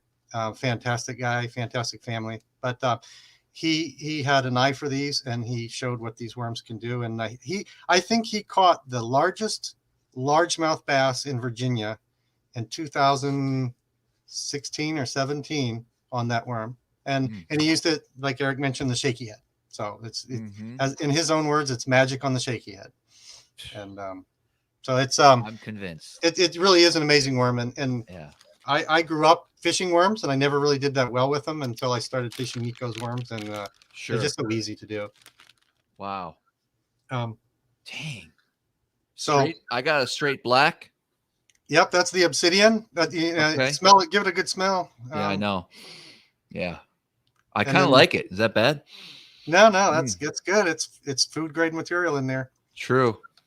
I don't know if you can pick up that color or not, but yep, that's what we call nice. Galaxy. Okay, Galaxy. It's a clear blck with the blue flake. Yeah. And you shine it up with a UV light at night, it looks like the Galaxy. I can't wait to do it when I get home. I'll do an Instagram picture in the lab with my UV light. Yeah. So, and again, we talk about the durability. These worms, I've had customers tell me they've gone over 100 fish on them. I usually lose them before I get there. Sure. You know, from Hellgrammites, I've done over 200 on a Hellgrammite before I've lost it. You know, one pack of Hellgrammites, you should be able to get 1,000 fish if you're not losing them. That's crazy. And you know, as a little segue into a new product of ours. Can't wait to see it. Well, I'll do the same colors here. These are not released, but they will be very, very soon. But since our viewers are, since they get to see them, I'll put them up on the website very soon. Wow. Is that little? Oh no. You see this? Yes. Okay. You know what that means? Yeah. This worm has been so effective that even after it's worn out, people chop it up and keep using it. And people started using the heads on Ned rigs. And so, because when you wear this worm out, a little bit at the tip, and especially if you have a large, thick wire hook going through the body, I mean, it'll start to wear out eventually. So you just cut it, and they just used it on Ned rigs. And it evolved to the point where a lot of people were buying these worms just for this head design to use on Ned rigs.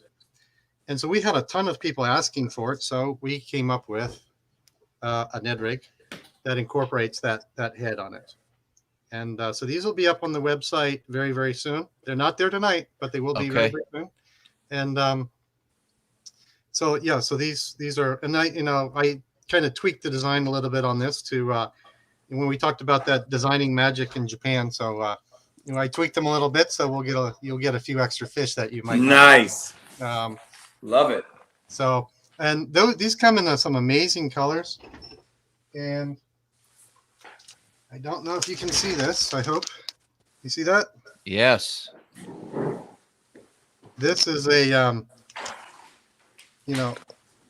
it's a, wow. It's a special core shot. It's a heavily scented core. It's got a amazing amount of little tiny fleck. We call it aurora. Looks kind of like the aurora in the sky, and it's a very, very unique color. Nobody's ever offered anything like this, and in testing, this has just been dynamite. So this is really going to be one of our probably signature colors, kind of like the Eclipse Natural Hellgrammite. Here's that Winnow. I think we saw that earlier. Yep. So it's really, really an amazing color. A lot of innovation went into this design. Oh, we can see it good now. So, and the process gives you a little bit of variation, and that's good. You know, if you fish a lot, you'll know that not everything being exactly the same every time is good. So, wow. So these will be out very, very soon. Sure. And I'll probably have them up because of the your viewers are here. I'll probably have them later tonight or tomorrow. So okay, great. Anybody here who wants these, be sure to get on the website and do it. Dang. Get those. Now, just a reminder. Now these come 8 to a pack. Everything else in Nikko is like 4 to a pack, maybe 5 to a pack. So we know that people are going to be losing these, so we put 8 in there. Now that jacks the price up, but if you fish Nikko, you'll know that that's not going to be a concern. You know, as you fish these baits more, you'll realize that the cost of the value of catching fish, the value of being out there fishing and having a good time is really good. And so these will be up soon. And I do have one more brand new bait that was just released. So we've been on a tear releasing new stuff. That's awesome. There's not a bait, like if we would go back through all the baits we talked about already tonight, there's not one I'd be like, I'm not really interested in. I'm interested in every single one right now. Eric, are you in the same page as me, dude? Dude, like, for sure, man. And I got some of those saltwater ones that dang. Here's the colors, by the way. So we have a oh, you got a core shot in there. Oh, yeah, you missed that. You missed that, Eric. Yeah, I was plugging my stuff in. Okay. Here's the solid ones. We have a fusion, a green pumpkin, and that obsidian. Yep. All right. So we have the 2 core shots. They're kind of reverse opposites of each other. So the this one here is the Eclipse. So this one has like a glow tip to it. It's like a glow brown tip, and it's a clear black. It's a really amazing, just like I mentioned earlier, it's an amazing color combination that I'm sure people will be copying one day. And then we have this type of core shot, where that's got an exterior that's clear. And one thing we didn't talk about, I mean, you don't see a lot of clear baits out there. And clear baits are number one, they're difficult to make with plastisol, I've been told. And a lot of times customers, fishermen are afraid to try clear baits. Maybe they think they won't work, or they think they don't want to pay the same price if there's no color in it. But clear baits are amazing. When you can incorporate some clear into your product, it's very nice.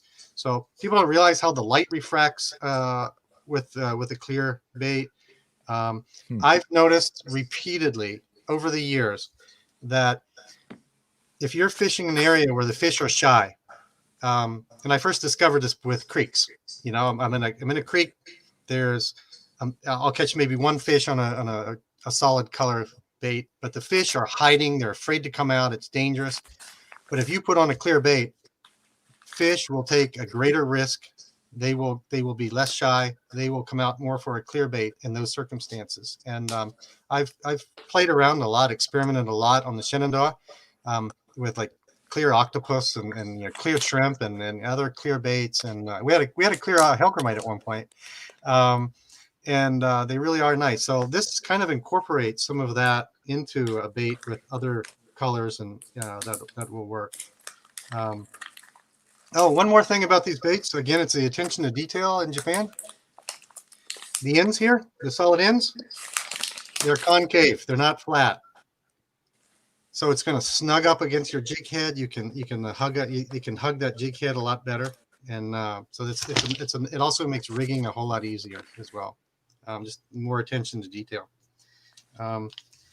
And so I was going to kind of get into our next bait, which is really, really already taking off. This is crazy stuff. Are these leeches? Oh man, I know somebody in the comments was talking about leeches, and I was wondering when you're going to get to it. I have no idea. I have no clue. But when you talk leech, I'm in. Okay, so here's the little black model. Okay, it's a simple looking bait. Yes. But a lot went into it. Every little detail was thought about. Every angle, line, profile, everything was used a little bit of that magic and design that we talked about in earlier with Japanese designers. And so this leech is really, really amazing. It's 3.8 inches long. You get 5 to a pack. It's designed to be great on drop shot. It's designed to be used on Ned rigs. You can Texas or it's really designed to be fished in a huge variety of ways. And the tail action is nice. It's got a nice taper to it. The tail is not swollen. So there's some thought that goes into everything that is on this bait. I want to see that in the tank so bad. So, and hopefully we can show this. We also debuted Nikko's new color, which is just amazing. It's this Morning Dawn. Damn. They used a totally different approach to develop this color, and it's just beautiful. And I can tell you, as is completely honest, that everybody here in the U.S. that has helped me absolutely loves this bait, loves this color. They just nailed it. And Travis, dude, here's a problem with me. I'm sitting here trying to do the live show and make sure, and I'm not ordering nothing. By the time I get on there, this stuff's gonna be sold out. So I'm a little upset right now, dude. If you don't save us some packs, Scott, you're in trouble with me, Travis. If you don't save us a pack or two. So to give you an indication of how effective this bait is, last week we had a kind of spur of the moment trip to Florida. Yeah. And I just put this on, and no matter where I went, I caught fish, whether it was largemouth, peacock bass. We went in the ocean. I'm catching saltwater fish, catching jacks and snook, everything. And we went fishing one day for clown knife fish. Got a clown knife fish on this. Dang. Wow. And you know, so it's really, really, this is really going to be, I think, a confidence bait for a lot of people now. So Yep. It really made me feel good because, you know, I spent a lot of time working on this. I wanted something that was basic and traditional, but yet captures the magic of what an effective bait is. Well, Scott, I mean, the leech is good and everything. I mean, it's great, but I'm about to blow your mind. And you work for Nikko. Travis. Go ahead. So I look to saltwater for inspiration to freshwater baits that people might not think of in applications. So everybody knows how effective a tube is, right? And so I was looking at some Nikko baits that are designed for saltwater, and I said, you know what? This looks like a devastating tube to me. It's your squid on a Ned head. Yeah, the octopus. Yep. Yeah, octopus on a Ned head. Are you kidding me? Yeah. I wish I had a tank right here to show everybody. But look, I mean, oh my God. Yeah. These are the sickest. I don't even know what to Dude, say. I'm freaking out right now. Travis. Dude. Do you have this? I don't think he does. This is the saltwater. This is the saltwater octopus. Oh, yeah. Look at the tail. Look at how nice those tentacles are, how free flowing they are, how they don't stick together, how they're yes. Damn. Can you imagine this sticking up in the? I mean, you know what? This might have been a bad idea tonight. It is. Maybe we should have had him on later in the year, like in November. Yeah. Give us a year, man. I mean, I would use the chartreuse head. I'd use the black tungsten head. Right. That should be devastating on smallmouth. Yes, it is. So before I had the Hellgrammites, I was fishing the octopus, shrimp, and tadpoles, and I was catching more smallmouth than I ever did, you know, fishing the traditional baits. And so the tadpoles that we already talked about are awesome. The shrimp are great. They were probably you know, in the early days, I probably considered them my most consistent smallmouth producer. And then the octopus. And yeah, the octopus is, I do regularly fish the octopus for smallmouth because I like it. You know, a lot of fishermen just don't think to do that. I mean, it's got the name octopus, right? That's all. Yeah. Why would smallmouth bite it? Hey, thanks for the tip last summer, Scott. Hey, Trav, by the way, octopus might want to think about that. Nothing. Well, it comes in a smoke too, Travis. That's an amazing. Hey, that color right there, that is all naturally colored with natural squid ink. That is all food grade coloring in there. What about a drop shot? I don't even know what that would look like. It might be too much for the smallmouth.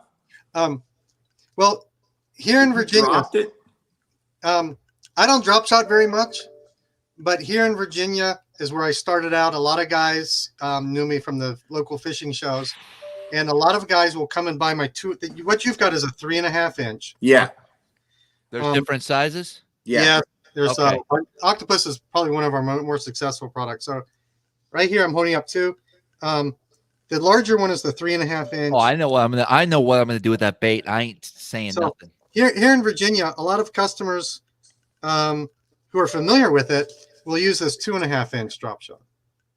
Yeah. And, so, I mean, they come in 1.5, 2.5, 3.5. I've got a 4.5. Oh yeah.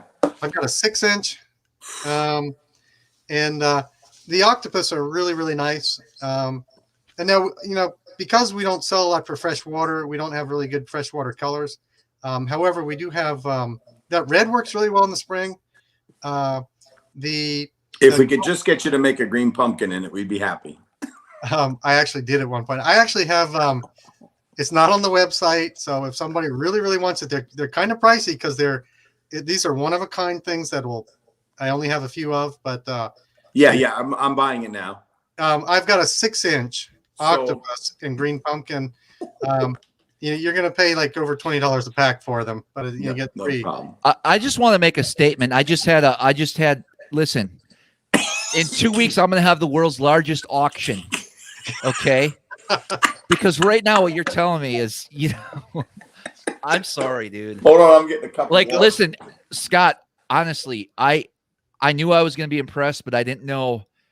I respect what you got going on.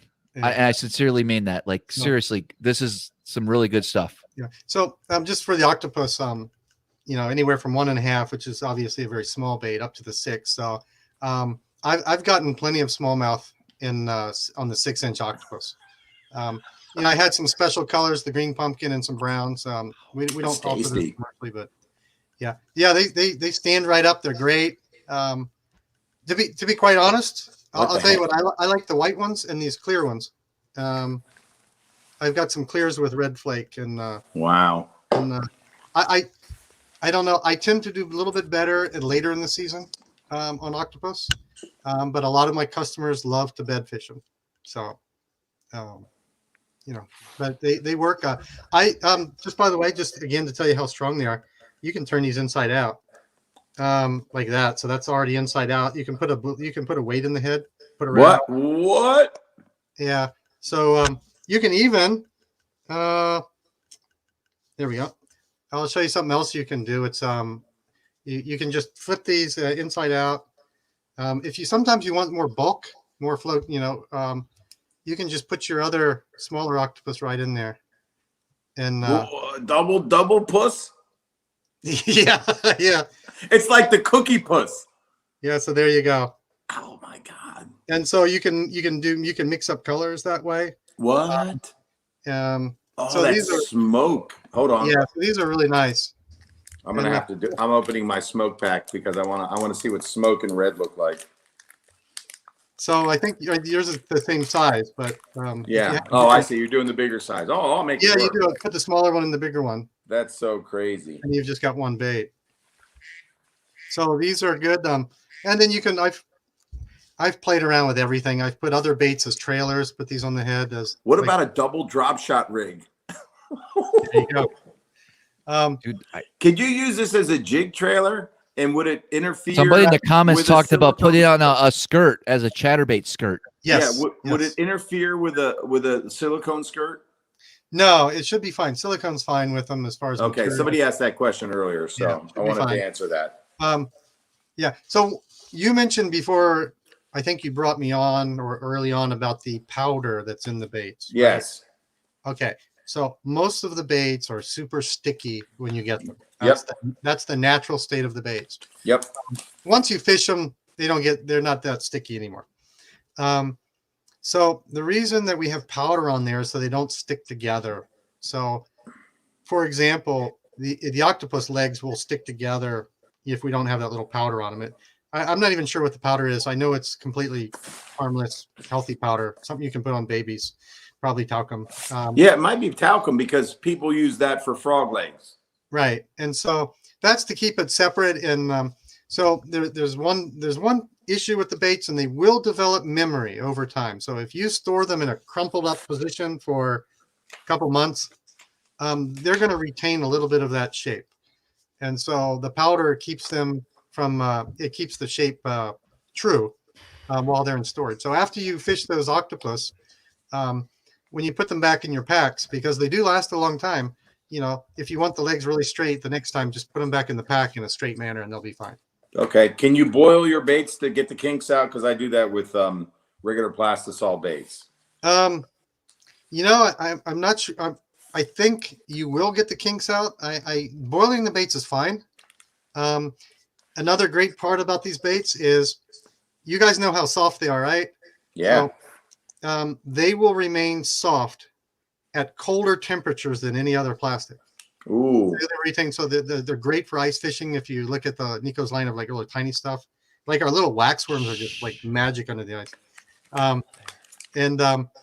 But also for high temperatures. So these baits will not melt. Or let me put it this way: plastisol baits will melt before these baits. So if you leave them in your car and your plastisol is melting, these baits will probably be okay. I mean, they'll eventually melt if you get high enough, but you do have extra temperature range to work with. So, and again, when I mentioned earlier that Nikko spent a long time working on this because they needed to make the most premium high-end bait. They wanted a bait with a 0 environmental footprint without any of the negatives that come with it. Right. Real quick, Scott. Any plans? Oh, I'm sorry. Just real quick in the comments, Jamie Newton, there's been about 3 or 4. So here's what happens on the live. People get excited about a bait. They order it, and then you start talking about another bait, and they want more. So we got a couple guys with multiple orders. Yes. Is there a way they can combine that if they contact you for shipping and stuff? So, yeah. So, guys, wait till we're done. Yeah, wait till the end. That's the best thing to do. Hey, guys, there's a couple baits that I mentioned when we're transferring our shop over to another platform that they sometimes disappear. So the baits that disappeared, I'm gonna have them up. I try to keep up with it, but today I just lost a function on the site. It's really strange, but they'll be up. And if you wait till the end of the order, for you guys who already ordered and you want to order something else, I have a lot of orders. So if you do not say anything, they're just going to go out. Okay. If you contact me and say, hey, I ordered twice, can you combine shipping? Or, shipping's like, whatever it is, whatever the shipping amount is, I'll combine it. Or maybe if you want me to throw in another bait of a similar price, right, then I can do that as well. But if you contact me, I will take care of it. Okay. Cool. So that's kind of the rule, because it's very difficult for me to do all that on my own. Sure. Don't worry about me, guys. This is food grade. That is. Right. And look, can you see the little fish that have gathered around on the glass already? I see that. See the little fish? Look at that, man. And it's so good. They're already in the tank with the octopus. So yes, and so I guess since we talked about the octopus, I mean, there's a lot of other baits. Like the shrimp do great.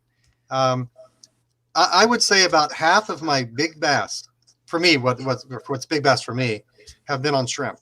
Yeah. About the other half have pretty much been Hellgrammites. Can you show us the shrimp? Yes. I saw that earlier today when I was on the website, and there's a couple other key baits that are super, super tiny that I know those smallmouth are. Yes. What? Yeah. Yes. Clear dude. shrimp? Oh my God. That looks like a grass shrimp. Dude, you don't even know what lives on the bottom. I'm telling you, there's these larvae. There's all these insects that are down there. So that not only represents a shrimp for saltwater, but that thing is legit and fresh. I mean, it looks like a grass shrimp. Yes, it does. So there's a variety of freshwater crustaceans that sort of look like that. There's another school of thought. I believe there was a study a long time ago where fish will hit a crawfish, crawdad that doesn't have his claws more aggressively than one that does. Yeah, we've talked about that plenty of times here. So, but the shrimp are kind of universal crustacean. These are actual modeled after real shrimp. They're actually scented with the exact shrimp they're modeled after. Crazy. So it's just an amazing bait. And if you notice these little eyes in there, they've got these little eyes in there that just add to the appeal. Now the eyes come out, so these shrimp last a long time. They could go 100 fish. Your eyes are going to get knocked out, but it still just keeps on going. And I'll tell you what, I'll show you something right now. That little tiny piece right there. Yeah. Brought in a 6-pound bass. That doesn't make any sense. That's so crazy. So even after you wear them out, you chop them in half. You can put them on little jig heads. So the shrimp are good producers. Again, our main market would be saltwater, but for freshwater, I really like the clears and the whites. The white shrimp. Any of the clears work really well. And I used to have a green one, but they're gone. And that was my favorite. But anything on sort of the clear side really, really works well with freshwater. This is not bass fishing, but just to give you the shrimp story. One day I was fishing crappie, and I knew I was on them. I knew they were there. They just weren't hitting the way I thought they should. So I put on a clear shrimp, and it was crappie after just every cast bringing out crappie. And so I thought, okay, they're biting now. So I put on other baits. You can take that. I think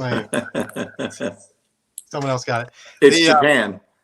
No, it's Japan calling. So I put on other colors of shrimp, and they wouldn't bite it. I put the clear back on, and they just hit it. So there's a lot of the crappie love that small shrimp. I went fishing with a guide down here in Virginia. Actually, I think you probably know him, Eric. He does the woods and water. Oh, yeah. We were on some crappie, and they stopped biting. And he said, "You ready to go?" And I said, "No, I'm going to start them up again." And he just kind of looked at me like, "Yeah, right." And I put on a clear shrimp and started them up again, and brought in a bunch more crappie. Yeah, so that's shrimp. So shrimp are good. So I just tell people when they look at Nikko's stuff to be creative and open your mind, because these baits really, I fished since I was a little kid, but these baits really opened my mind to fishing. And I learned so much. And, you know, on this recent trip to Florida, you know, I was doing stuff that everybody said to do. And when it wasn't working, I fell back on some of the things I learned while I'm playing with all these baits. And I did things my way on my hunches because I fished these baits, and boom, I'm catching the fish again. And so these baits are part of the learning process. You know, be experimental, be adventurous with these, because they really there's a little bit of magic in some of them, you know, and it will help you, and it will open your eyes. And I know Travis just pointed out another bait we didn't even discuss. Yeah, because what do you got on the table there? It's the I'm not going to be able to say this right. No, I'm going to try. No, Let me try. I want you to try. I cannot go, Winnow. I bought that for trout fishing down here, Travis. I got it in the basement here. Dude, Okay. I've never seen a plastic that has 3D eyes like that. Mm-hmm. Right. Yeah, it's got the little eyes. You can pull them out. And, you know, again, if you're catching a bunch of fish, they'll get knocked out eventually. But if you're really into it, if you're really into eyes, you can buy eyes. You can go buy those little weighted eyes and just stick them right through them. I mean, the plastic is so resilient, you know, anything fits in there. But these baits, these are 4.6 inches. It's got a vertical tail. But most customers will drop shot these. I put them on jig heads.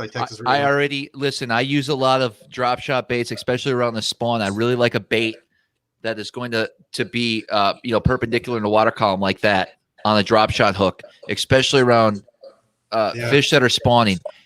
And people in the comments are like, "You got to take this live off after it's done. Don't leave it up on your YouTube channel." I'm gonna leave it up for a week or two, guys. But yeah, you're right. So dude, this is crazy. So this is crazy. These are, and the word is called Ikenago minnows. Ikenago. Yeah, and the next time we come around with it, we'll probably drop the Japanese part and just probably go with something English. Yeah, these minnows are quite nice, and nobody has ever worn one of these out ever. And actually, this color here is very popular for smallies. Well, it's actually very popular for tuna. Tuna. That's probably that's historically been my probably my biggest market. What? Guys fishing for tuna out in off California and Hawaii on these. How do they fish it for tuna? Well, a lot of them are they keep it secret, but I guess I do know that the trick is a very slow troll, much slower than what people do.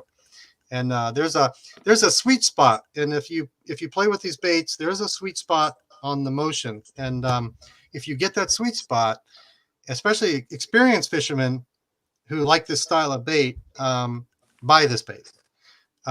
It's a little more difficult for beginners, and I don't think you're going to get as like a beginner could throw on a Hellgrammite, a Tadpole, the other baits we discussed tonight, and more readily catch fish. They're more forgiving. This one, if you're gonna, there is a sweet spot. If you get that, man, you're on. These are great, and they're also very good. Let me we have a very unique color. You talk about a grass. I don't know if you can see this. No, that's the one I bought for trout fishing. Yeah, this one is reminds me of the deal, Travis. Yeah, this is an amazing. You know the color. This one is called Aurora, and I don't know if you can see this. I've got a nail weight in there. See? Yeah. So these are very nice for Nikko rigging. So when I'm fishing, like say up on the Shenandoah River, especially in the fall, as the year gets on and the water gets lower and the water gets clear, I like to go with clear baits. And this is great because it doesn't get snagged very easily because the hook's up here. It stands up.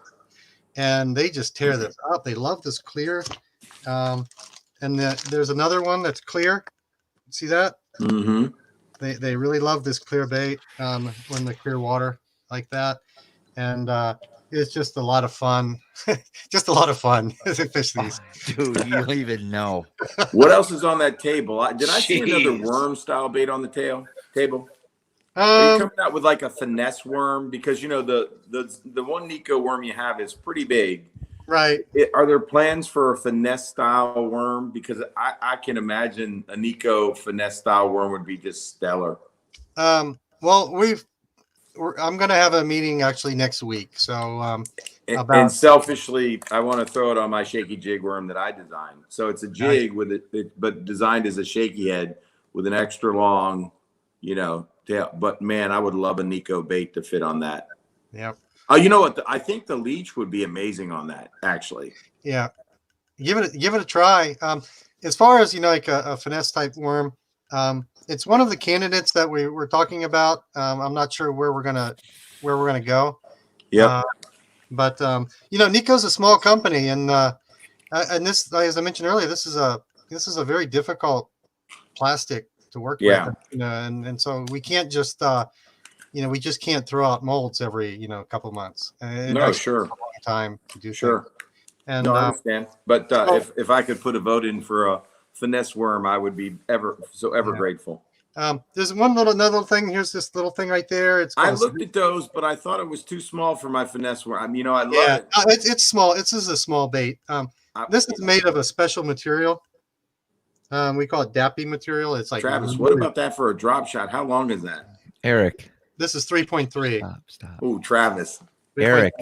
You guys just listen. So as you're talking about that, I was like, yeah, I hope he just puts that back on the table, and I'll talk to you after the show. What the hell was that bait? Come on, dude. Listen, guys. I know there's a very good group of guys watching right now on the live. Here's the deal. And I say this on my Patreons when we talk about things like this. Let's take advantage of the information we got tonight. I know we're all excited. I know Scott doesn't want to hear this. Let's not spread the word. Let's use this to our advantage for a while. Seriously. Wow. Yep. And only 29,000 people have access to it. No worries. Yeah. Crazy. So I also will say that we always are very welcoming of photographs and content and everything like that. We are a small company. We're a tiny company. I mean, it's I have it's basically, in a large part, it's like a one-man show, but I do have two extremely capable and very helpful people helping me. But it's we do need photographs. We do need stories. We do need the word out.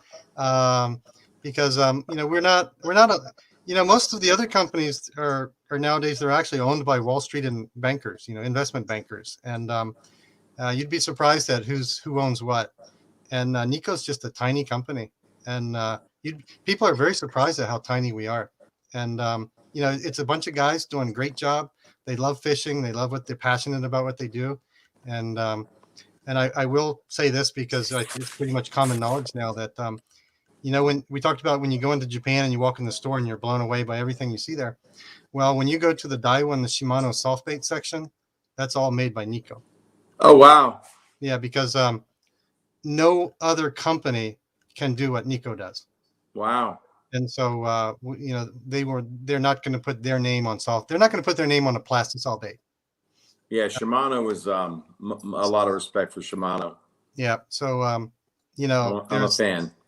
You can go and buy a Shimano Octopus, for example, and it might look very familiar. Very interesting. So we do some really cool stuff, and it's a lot of fun. And I know this is kind of getting long, but right behind me there, see that crab right there? I see the crab, man. What about the crab on the bait, Travis? Hey, yeah. Well, first you guys tell me what you think about it. I want to see it out of the pack. I wouldn't know how to rig it, but I like it. All right. That's a meal, dude. Yeah, that's the largest crab on the market. And like all of Nikko's stuff, it's actually scented with real crab. There's real crab. That's crazy. So when this bait first came out, I put it at a fishing show. Lots of people were interested because it's kind of cool. Because they're harmless. Actually, people buy these as toys for their kids because they can find it in the bathtub, or if on the ocean, it floats. You won't wash away. You can find it. You can tug on it. It's not going to fall apart. So I actually come to the tackle shop. God, you don't understand. You're blowing my mind. But would they eat that? Well, the first fishing show I did, it was like in January. I showed people and I told people, I said, you catch a bass on this, give me a nice picture, and I'll give you a free bait. And nobody did it. So we got to about probably like September, October, and I went fishing. I went fishing at night, and I thought, oh, you know what? I bet tonight's a good topwater night. And you know what? No one sent me a picture of the crab. You did not throw the topwater crab. Yeah, right. Absolutely do, and I love it. Man, yeah, I've brought in every time I've used this I bring in bass. Travis, we're gonna have to do a show where we throw that on the flats. Yeah, so somewhere buried in, if you dig through like our Facebook or an Instagram, somewhere like buried in there, you'll see some bass pictures caught on the crab. And man, this thing makes a racket. You know, it really displaces water.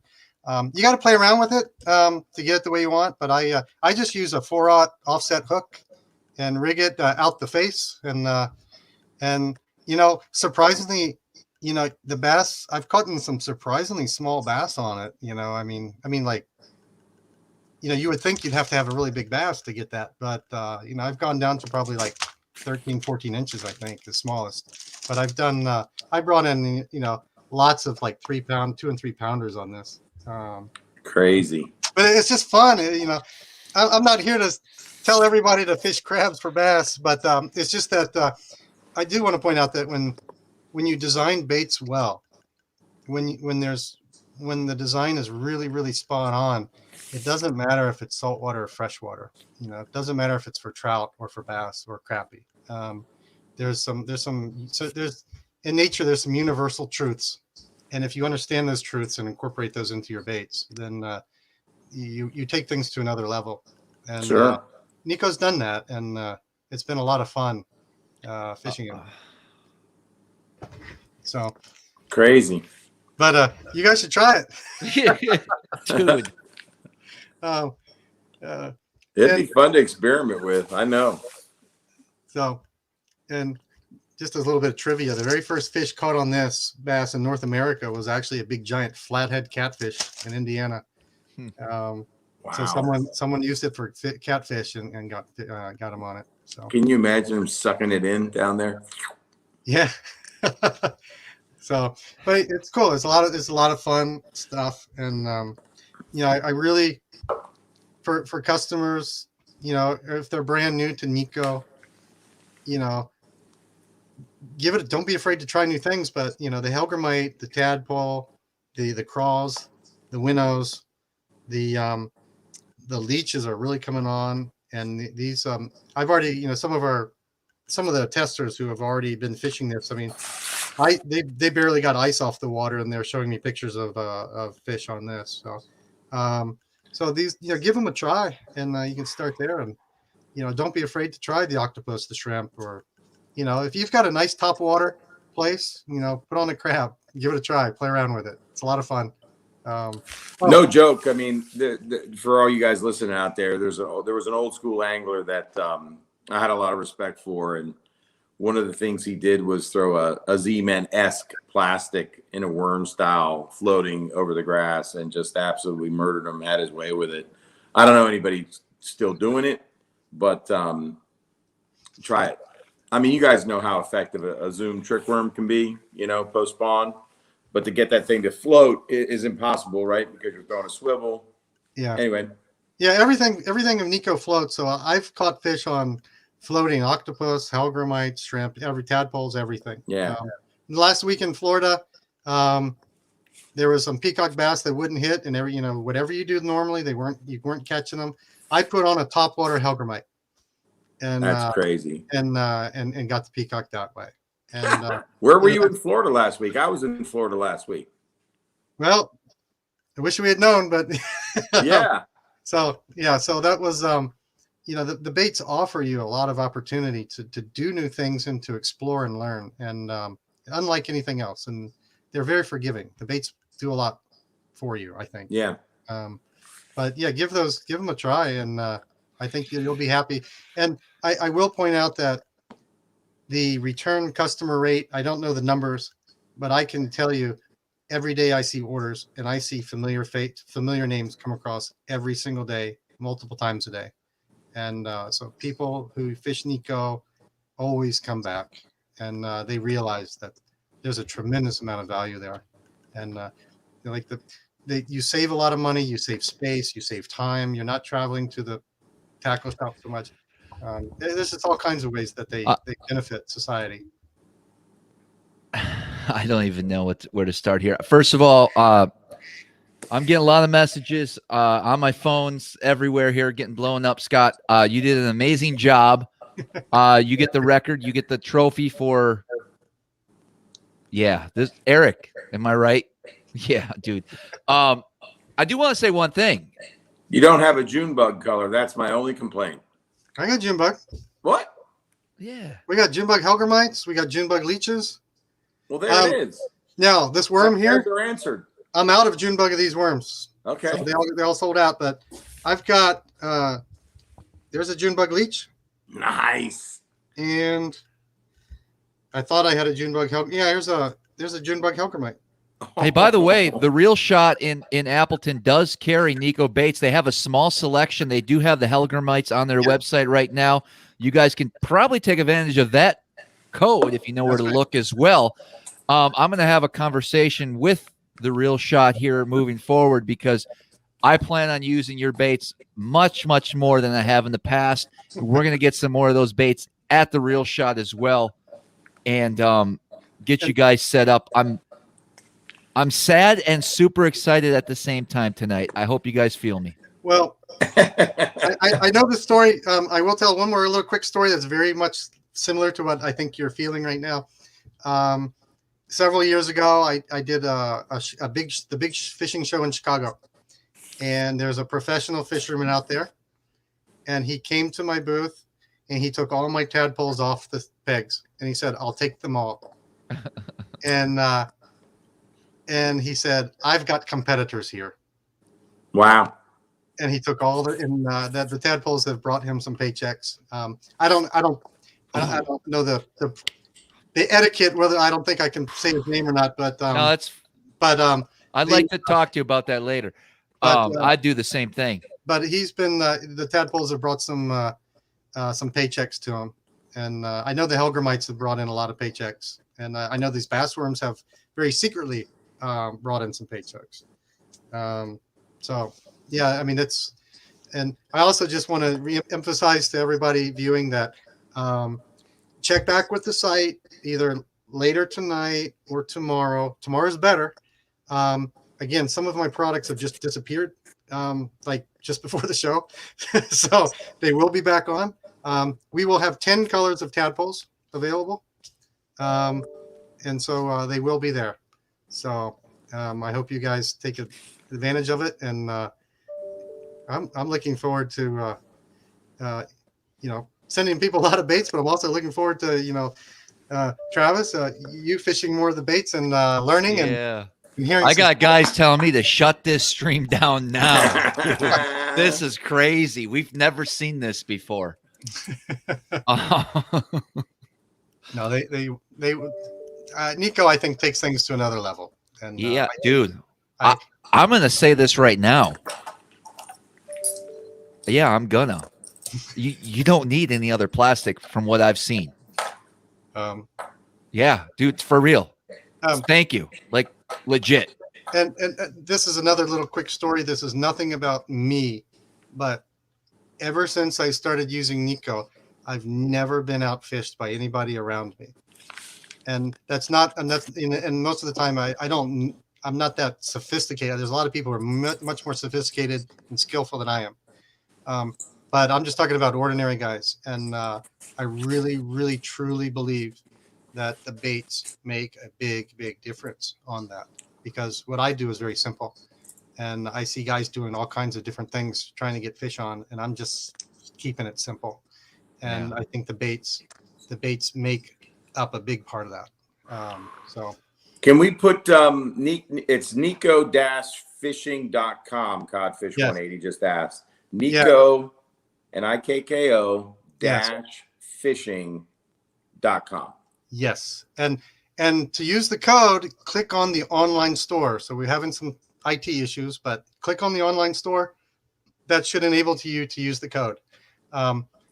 If for any reason you have trouble, there's a way to contact me. Just push the contact button and write your message, and I'll get it. And hopefully I have a ton of orders, and I'll be kind of busy. But otherwise, I'll get to you as soon as I can, and I'll take care of you. Everybody will be taken care of. So we pride ourselves on doing things right and sincerely, and doing the best we can. Awesome, dude. This was great. Thank you, Scott. Scott, thank you so much. Well, thank you for inviting me. I really appreciate it.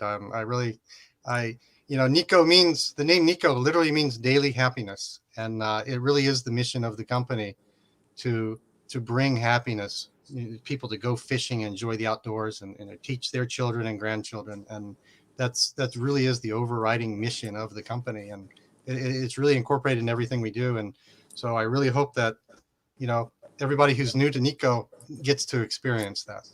Very Japanese for sure. Yes, it is. I love it. I mean, you look at some of the taglines to the iconic Japanese bait makers, and the voice of the water. I mean, it's just very soulful, and I see that in the way you've described the baits and the company, and certainly the environmental aspect of it, and the safety of the product, and certainly the fishability of it. So, good stuff, man. Wow, Scott, fascinating. Great job. Well, thank you for having me on. No, you did great. You did great. Had a lot of fun. Nikko-fishing.com. Click the online store, SmallmouthCrush 10 for 10% off. Yep. And again, thank you, Scott. I hope you have a great night. Thank you. Packing up baits for the next couple days anyways and sending them out. Well, I'm going to be placing an order with Japan tonight, apparently. Wow. That's awesome. Sounds good. All right. We'll talk soon, Scott. Thank you. Thanks again, Scott. All right. Take care. Bye. Bye-bye. Eric, did we mess up? Yeah, you did. Should have been a Patreon. No, it ain't that. Get more of this octopus water. It ain't that, dude. I want to end this show here quick, guys, because I have a lot of thoughts going on in my head that I need to talk to Eric about in private. I'm going to bring Alex on real quick, and then we're going to wrap this up. I appreciate you guys hanging out with us tonight. Crazy, man. I'm Alex, doing a special edition. People can call for the June bug. I'm showing you the June bug pogo shad. June bug pogo shad. Wowza. Man, I started to sweat it there at one point. I had to get my Epic Eric's Bass Lab and wipe the sweat. Dude, you had me sweating, man. Sweating. Eric. Travis, you seem a little spun out. You gonna make it? I can't wait to test some of that stuff. Yeah. I mean, I'm just looking around in my garage, Eric, with the thousands of dollars of plastics. And the fact, how I love to test baits right in the tank. And I've been messing with these baits, and I've been looking at them. You know how crazy I am about a couple of those specific baits we talked tonight, and how I was like, dude, this is for real. And the fact that they are so durable and you can catch fish after fish. Well, I mean, I know what's going to happen. I'm going to tell you right now what's going to happen. I'm going to tell you right now what's going to happen. This company is going to blow up like you wouldn't believe. You're going to have 4 to 5 years, just like these other companies that blew up, where guys had the ends. That think of Z-Man in the early days. This company is going to be a big player in the market in the future, and you know that. Oh yeah, you know that. It's not a matter of when. Yeah. And so we have a little advantage here, guys. I wanted to bring these shows to you, bring unique baits. I'm proud of myself for being able to do that. We're going to keep this for a week up online, okay? But this isn't going to be one of them evergreen videos where some random 3 weeks from now can look at this. You don't want any Randy's watching it. Dude, this is some serious stuff here. We can do some damage with these baits if we act now. And everybody watching, you know, typically we have 400 to 500. We had some good. We almost had 400 tonight. Mm-hmm. But tomorrow we'll have 2,000 eyeballs, 2,500 eyeballs on this video. I think that's enough. It's also 2,500 mouths that can go tell all their buddies about it. I know. I like how you kind of pointed out too, like there wasn't one bait that he held up where you're like, oh yeah, you like, know, oh, that's a gimmick, or I wouldn't care. Yeah. No, dude, every single one.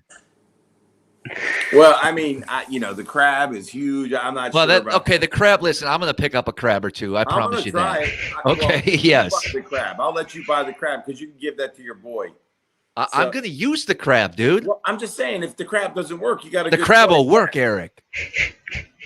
Well, you go ahead and throw that thing on the flats. I can't wait on video. You throw that thing out there top water with a big 4-aught hook and just freaking like dance it along the surface and see if some giant 5-pounder. We'll both flip out.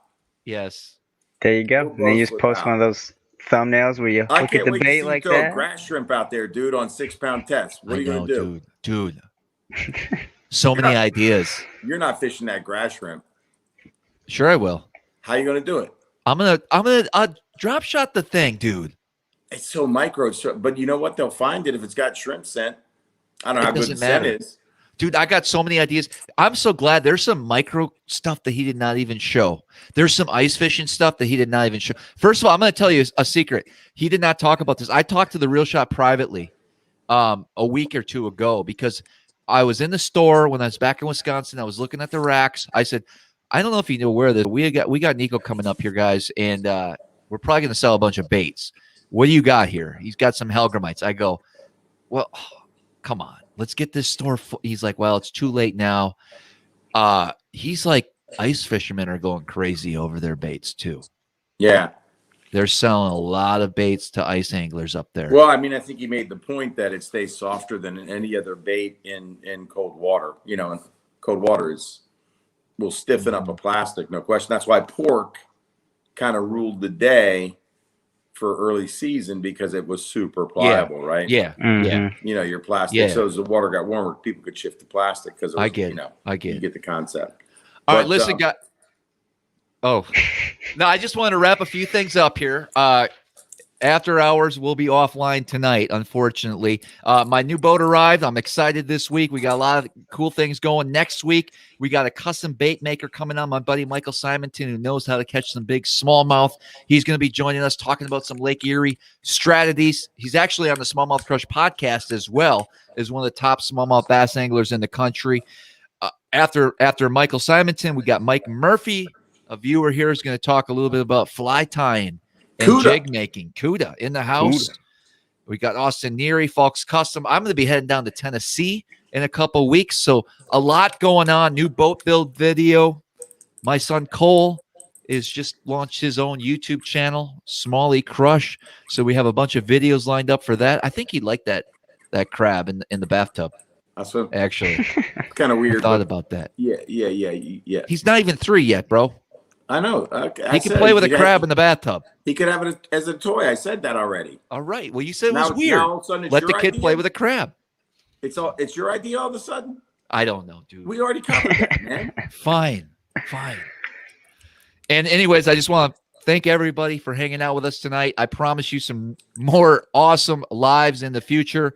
Sunday night, we have, I think Casey Smith will be the SmallmouthCrush podcast episode. He's going to talk about fishing in upstate New York, some of those amazing bodies of water up there. So look forward to that podcast on Sunday.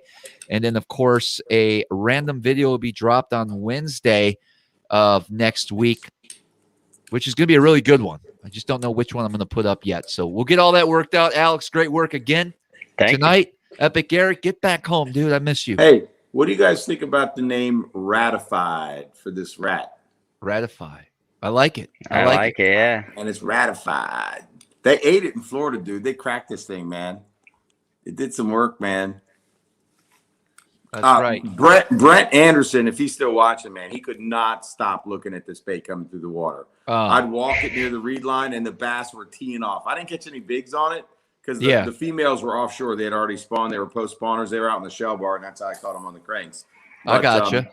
This thing got a lot of bites, dude. A lot of bites. But he constantly would look back and watch this thing. It is hypnotic the way it just walks in place. It's nuts. I can turn this thing around. It's nuts. It's nuts. So I think my buddy Alan is going to stop. He finally got his shop. I think he's close. So I might be taking pre-orders for this soon. If you're interested, you can DM me if you want to get on the list. I don't know what the price is going to be. I'm not selling it. I'm not making any money off this rat. I'm the rat designer with my buddy Alan. It's collaborations. All the collabs I do are for the bait makers. I'm not looking to make money on this.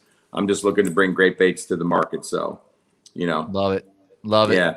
Yeah. Income from SmallmouthCrush, small, big dreams. And as always, guys, until next time, we'll see you on the water. Peace. All right, we're clear. We got